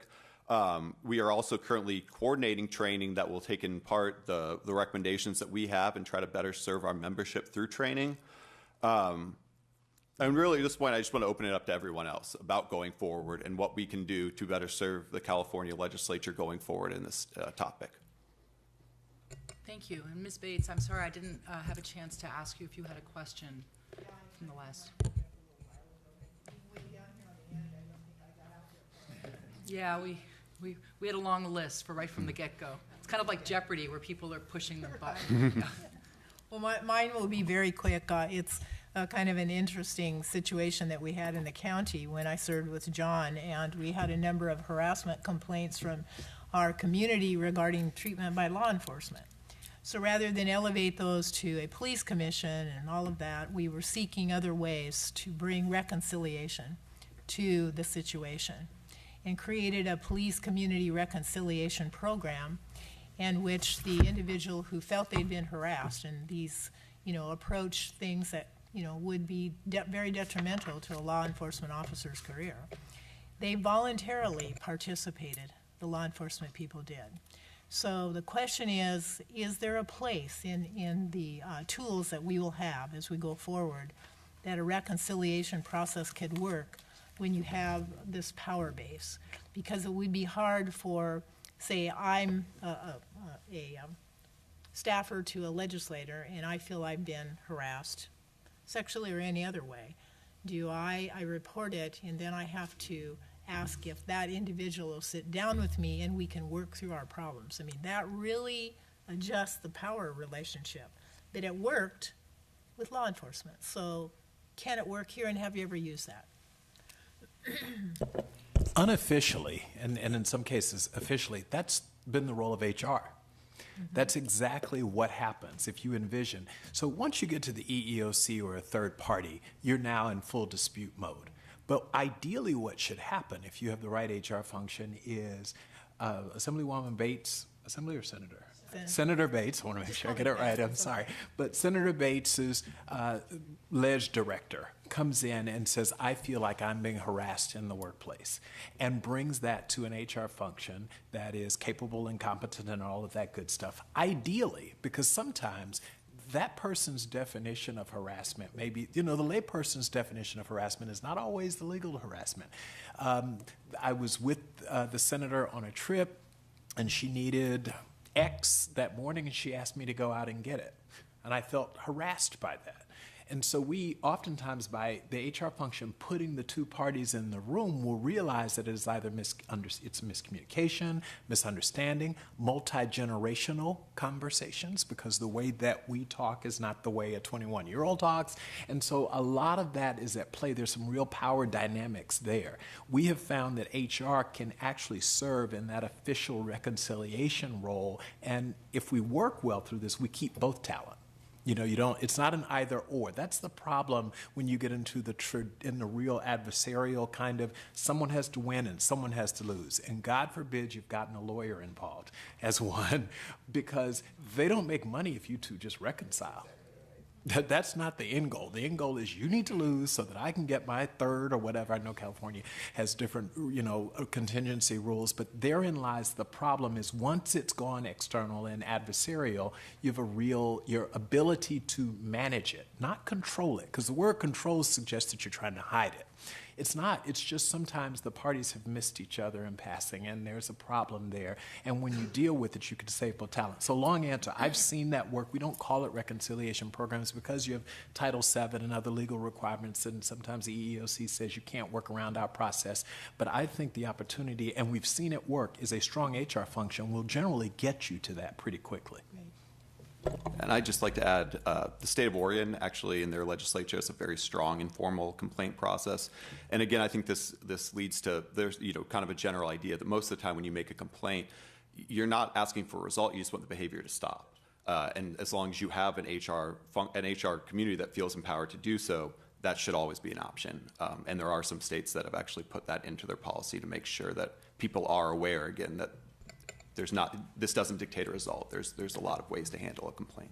Good, I just raise it because I think on the due process, an accused should have an opportunity, if they said, oh my God, I didn't mean to do that, I didn't know it, to have something that's quite, in terms of consequences, a lot less as compared to moving up the ladder to something that's sexual assault. No, but, okay, good, because I think I'd like us to explore that as we're starting to put together our structure. Mr. Griffin, how can NCSL help us as we move forward in this process? Really, in any way you ask us to. We're your organization, and we take that very seriously as far as that's coming to provide further testimony, as far as doing training regarding the topic. Really, if you ask for it, we will probably find a way to do it. That's just kind of generally our motto throughout anything. And this is a topic that we take extraordinarily seriously. And as we kind of talked about earlier, this is not a California-only problem. I mean, we are coming up with stuff throughout the board because this is affecting so many of our constituents. Thank you. And Mr. Griffin mentioned legislation similar to what was introduced here, having legislators having to pay settlement. I'm wondering, Mr. Taylor, as someone with a lot of experience in this field, what you think the ramifications of that could be? Well, that's a tough one. In the private sector, by comparison, we all work and we have D&O policy, right? A directors and officers liability policy. And so even if you're found to have done it, typically it's not at personal risk to you. While I appreciate and understand where they're going with that, there is a ton of risk that I think really good people might decide not to do this work if they think they're going to subject their personal assets to exposure. And maybe I fundamentally started believing in people and believe there are a few bad actors, but I would hate to propose policy or advocate for policy that would harm or have the impact of making the 95% of us who will follow the rules say, it's just not worth it. I don't want to have to mortgage my house or give up my ex for this risk. And one of the things that I saw in practice, which, it's really tough. A lot of people who have settled sexual harassment claims, and I'm talking from business, the business makes the decision to do it, not the individual. it's not in the best interest of Paramount Pictures to be all over the news. So we solve for that problem. And we resolve it, even if one of our executives decided they wanted to fight it to the end. And that's the reality. And I think you will be confronted with something very similar to that. I think about the woman who was running for Congress in Kansas. I don't know if you followed it, Democratic candidate for Congress. And she had been a head of HR, interestingly, 20 or so years in the past, and had been accused of sexual harassment by a male employee. She never agreed that it occurred. She never admitted to it. The company was subsequently purchased, some sort of M&A. They settled the claim without her. Now, would it be right to then come back and make her chip in when they made the settlement? I can tell you what did happen. The DNC pulled away its support of her, and she pulled out of the race. And that was an allegation that was settled by her employer. So it's a really complicated issue. First, you've got to make sure, will the best people practically subject that you're a business owner? You know, is your wife going to let you run if she thinks, my gosh, someone accuses you of something, rightly or wrongly, and now you've exposed our family's base of wealth? No, just it's not worth it. And then the other side is, even when it does happen, if you ultimately conclude that it's in the best interest of the state, there are times when you're going to settle it even if you don't actually believe in the underlying claim. That's the challenge as a practitioner, is you're constantly dealing in reality. It'd be nice to fight it till the end, but sometimes it just doesn't make sense to. Did that answer your question, Chairwoman? Yeah, it shows us, I think, the complexity of these issues and the nuance, and also the potential for unintended consequences, even with things that on their face make a lot of sense. Which seems to happen a lot when you're dealing sort of with the legal realm and just, trying to anticipate where things might go. Other questions for our final panel? Ms. Reyes. Mr. Griffin, in the two-page article that you provided to us, in the end, it said, towards the end, California is one of the few states that mandates sexual harassment training by statute. Yet we find ourselves in the situation we're in. Would you agree that, I'm sure you heard most of the panelists before you talking about culture and the fact that it really is an issue of culture before it is anything else? Yes, I think absolutely. I think, as Professor Denhart said in her presentation, culture eats everything else up. Culture is the overarching. That's, again, why I think this is such a positive, from just someone who cares about the legislative institution, such a positive experience, because seeing that culture is really the most important step, and leadership buy-in and those things are really what helps set the tone the most, more than anything else you can come up with. And also, just to kind of say, California being one of the few that mandates training is, again, why we had never seen legislation really on this, because it's almost all done in internal policies. Thank you. Assemblymember Waldron. Since we have someone who has dealt with legislatures throughout the country, I thought it was appropriate to kind of circle back with what we started off the hearing about, talking more about designing diverse organizations as a potential goal to stem, this continuing cycle, encouraging more women to serve in capacities. I think, and I might be off right now because we just brought in Wendy as a new legislator, but I think there's 26 or 27 women currently serving out of 120 legislative positions. So it's amongst the lowest for our state since 1998. What have you seen, or have you seen in other states encouraging more women to participate in the legislative process? I think one of the problems with California is so big that a lot of women, and the structure is so out of date, how we do our procedures and operations, that it discourages women because it's not family friendly, it's inflexible to a T to serve. If you're a mom, it's very difficult. I had to miss my son's birthday. You basically have to take time off to even stay in the district. that discourages women. What have you seen? Is there any efforts in other states to work on the more diverse, more equitable, more flexible? Of course, if you live in a smaller state, it's easy to come and go, but California is just very difficult. I mean, I would say even beyond women, I think there's a general demand.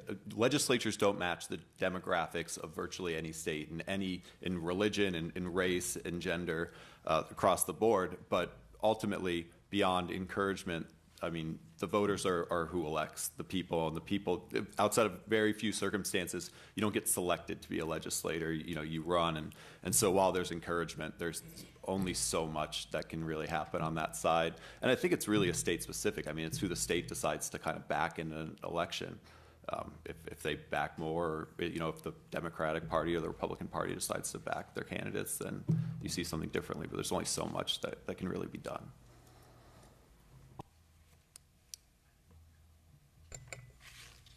Okay, if there's no more questions right now, I do want to move to public comment. Is there anybody here who wants to, if you can please go to the microphone. And I want to thank the witnesses very much for your input. Thank you. Thank you for giving me the opportunity to speak. Come closer. Okay. Can you hear me now? My name is Carmen Fields, and I am a survivor of a hostile work environment, which included a sexual harassment and assault at the hands of an employee while I was employed by the California Highway Patrol. My attacker was a new hire, and while this happened during his probationary period, and he freely admitted to doing everything as detailed in this state personnel board ruling, he was passed on probation, and he still works for the state. I, on the other hand, was encouraged and moved to a less desirable position outside of headquarters because I made him uncomfortable. The CHP took over 11 months to do their investigation, of which I received no support and was left in the dark. This has had a complete negative impact on my life and my career, as I am no longer employed. And if my name sounds familiar, I was, in November, to Sacramento Bee Stories. I was asked about this incident during interviews for a promotion, of which I never got a promotion. You want to change culture? Victims shouldn't have to relive their experience over and over. You shouldn't send men, especially ones that work undercover, to come to your home to investigate you about the attack. You should be prohibited from requiring victims of harassment to leave their employment as part of a settlement. I was made an example of for reporting. Many women now are afraid to report because they saw what happened to me. They saw how I was treated. I want my job back, and I would really like you to encourage CHP to give me my job back and make me a state employee again. Hey, thank you. Thank you. I don't even know what to say. We'll reach out to you. And it shows the importance of the work that we're doing here, because we've certainly had employees in this building who have gotten up and told similar stories. Does anybody have any final comments? Ms. Reyes? Oh, I'm sorry. One more speaker.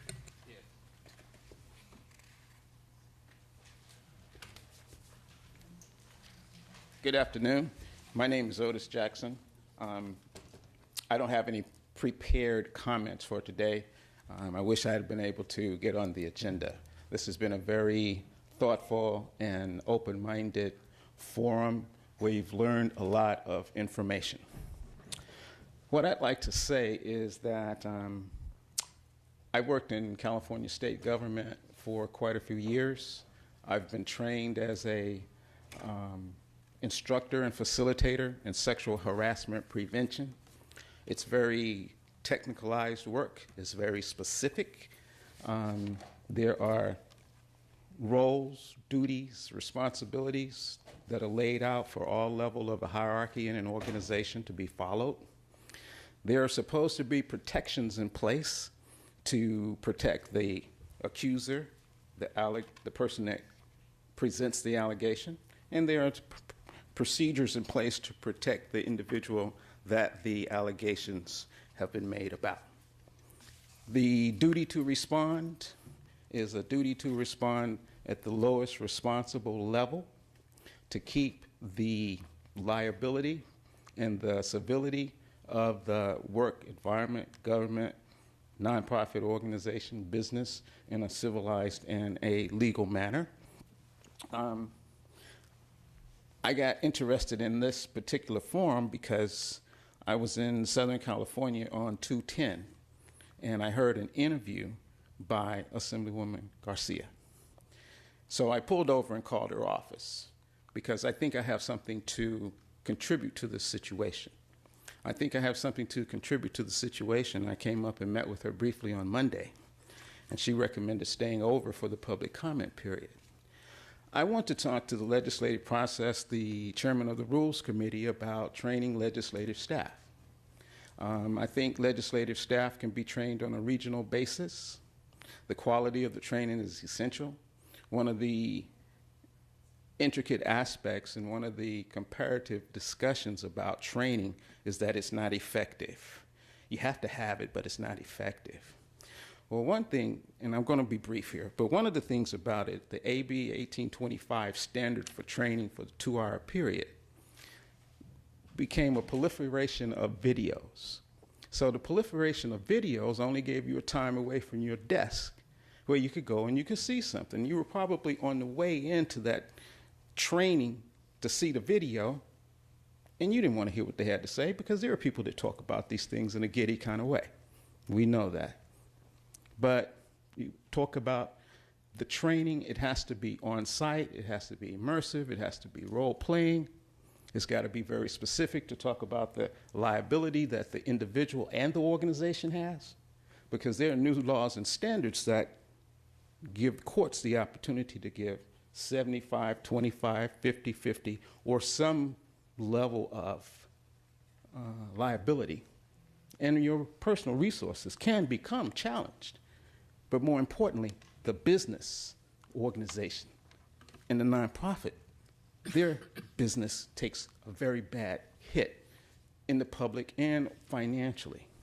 So in the training, what I propose to do is to train individuals about their responsibility and to obligate them for changing the culture is to get them to do a couple of training technique items that will ensure that the liability of the employer. So I'm going to give you 1 more minute, please. Yeah, Thank you. that determine that the liability standard that the employee has, they become very clear on it.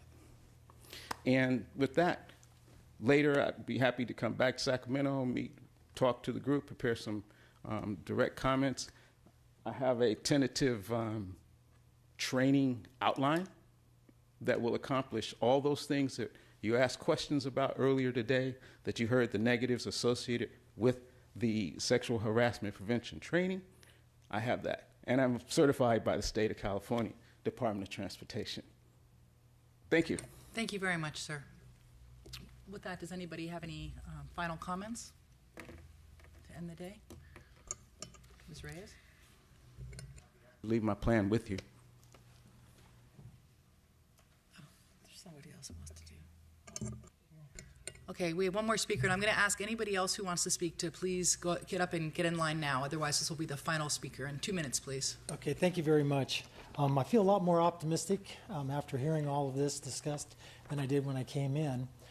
The reason I'm here is we've been visiting with staff in the Capitol here for a few weeks, maybe even a couple of months.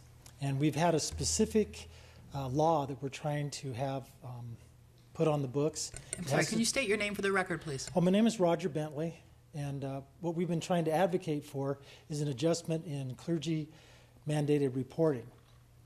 And in our visiting, this commission came to our attention and we realize that there's a lot of things that we have to say. I represent a network of people that are authors, child abuse survivors, psychologists, and we realize that there's a lot of things that we could share with you that, if nothing else, you could learn from the mistakes of the culture that I came from. And one thing that I wanted to mention that I think is very important to this discussion is the concept of undue influence.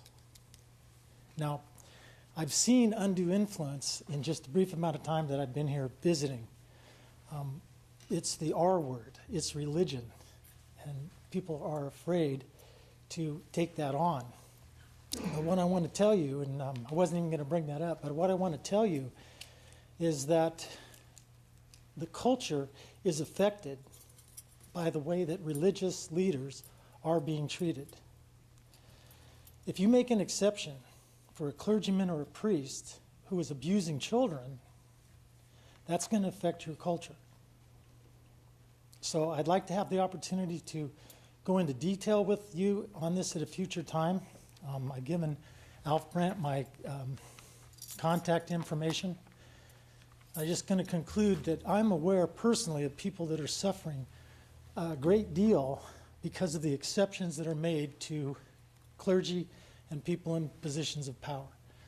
So in this atmosphere, I'm asking you to have the courage to take this issue on. And I can point out to you that California law already is on the books for clergy-mandated reporting. California courts have been ruling against the First Amendment defense, and all we're trying to propose specifically is to take those rulings and codify them in the California law and say enough of this legislation, enough of this litigation, and let's just get to the point. Child sexual abuse is a crime, and it needs to be reported to the authorities. Thank you. Thank you, sir. Okay. Assemblymember Reyes. Thank you, Madam Chair. I'm very pleased with the direction of this committee. I really appreciate beginning with the issue of culture. As our senator indicated, there was a collective eye rolling when we talk about this, but it is clear from the testimony that we've received today that that is where we must begin. And I appreciate now that we will be digging deep, Senator Morlock, just as we're looking for what the next steps are, and I appreciate the direction of this committee. Thank you, and I want to thank the committee for everybody's focus and everybody being present for the meeting. And I hope that we continue that enthusiasm, because this is very important work that we're doing, and it's great to have everybody here and giving the attention to the panelists. And I, of course, want to thank the panelists for their contributions. It was really tremendous and very, very illuminating, and it's going to be a wonderful foundation for us to now begin to look at our policies specifically. Ms. Mitchell, do you have any comments? We can adjourn the meeting. Okay, we are adjourned. Thank you.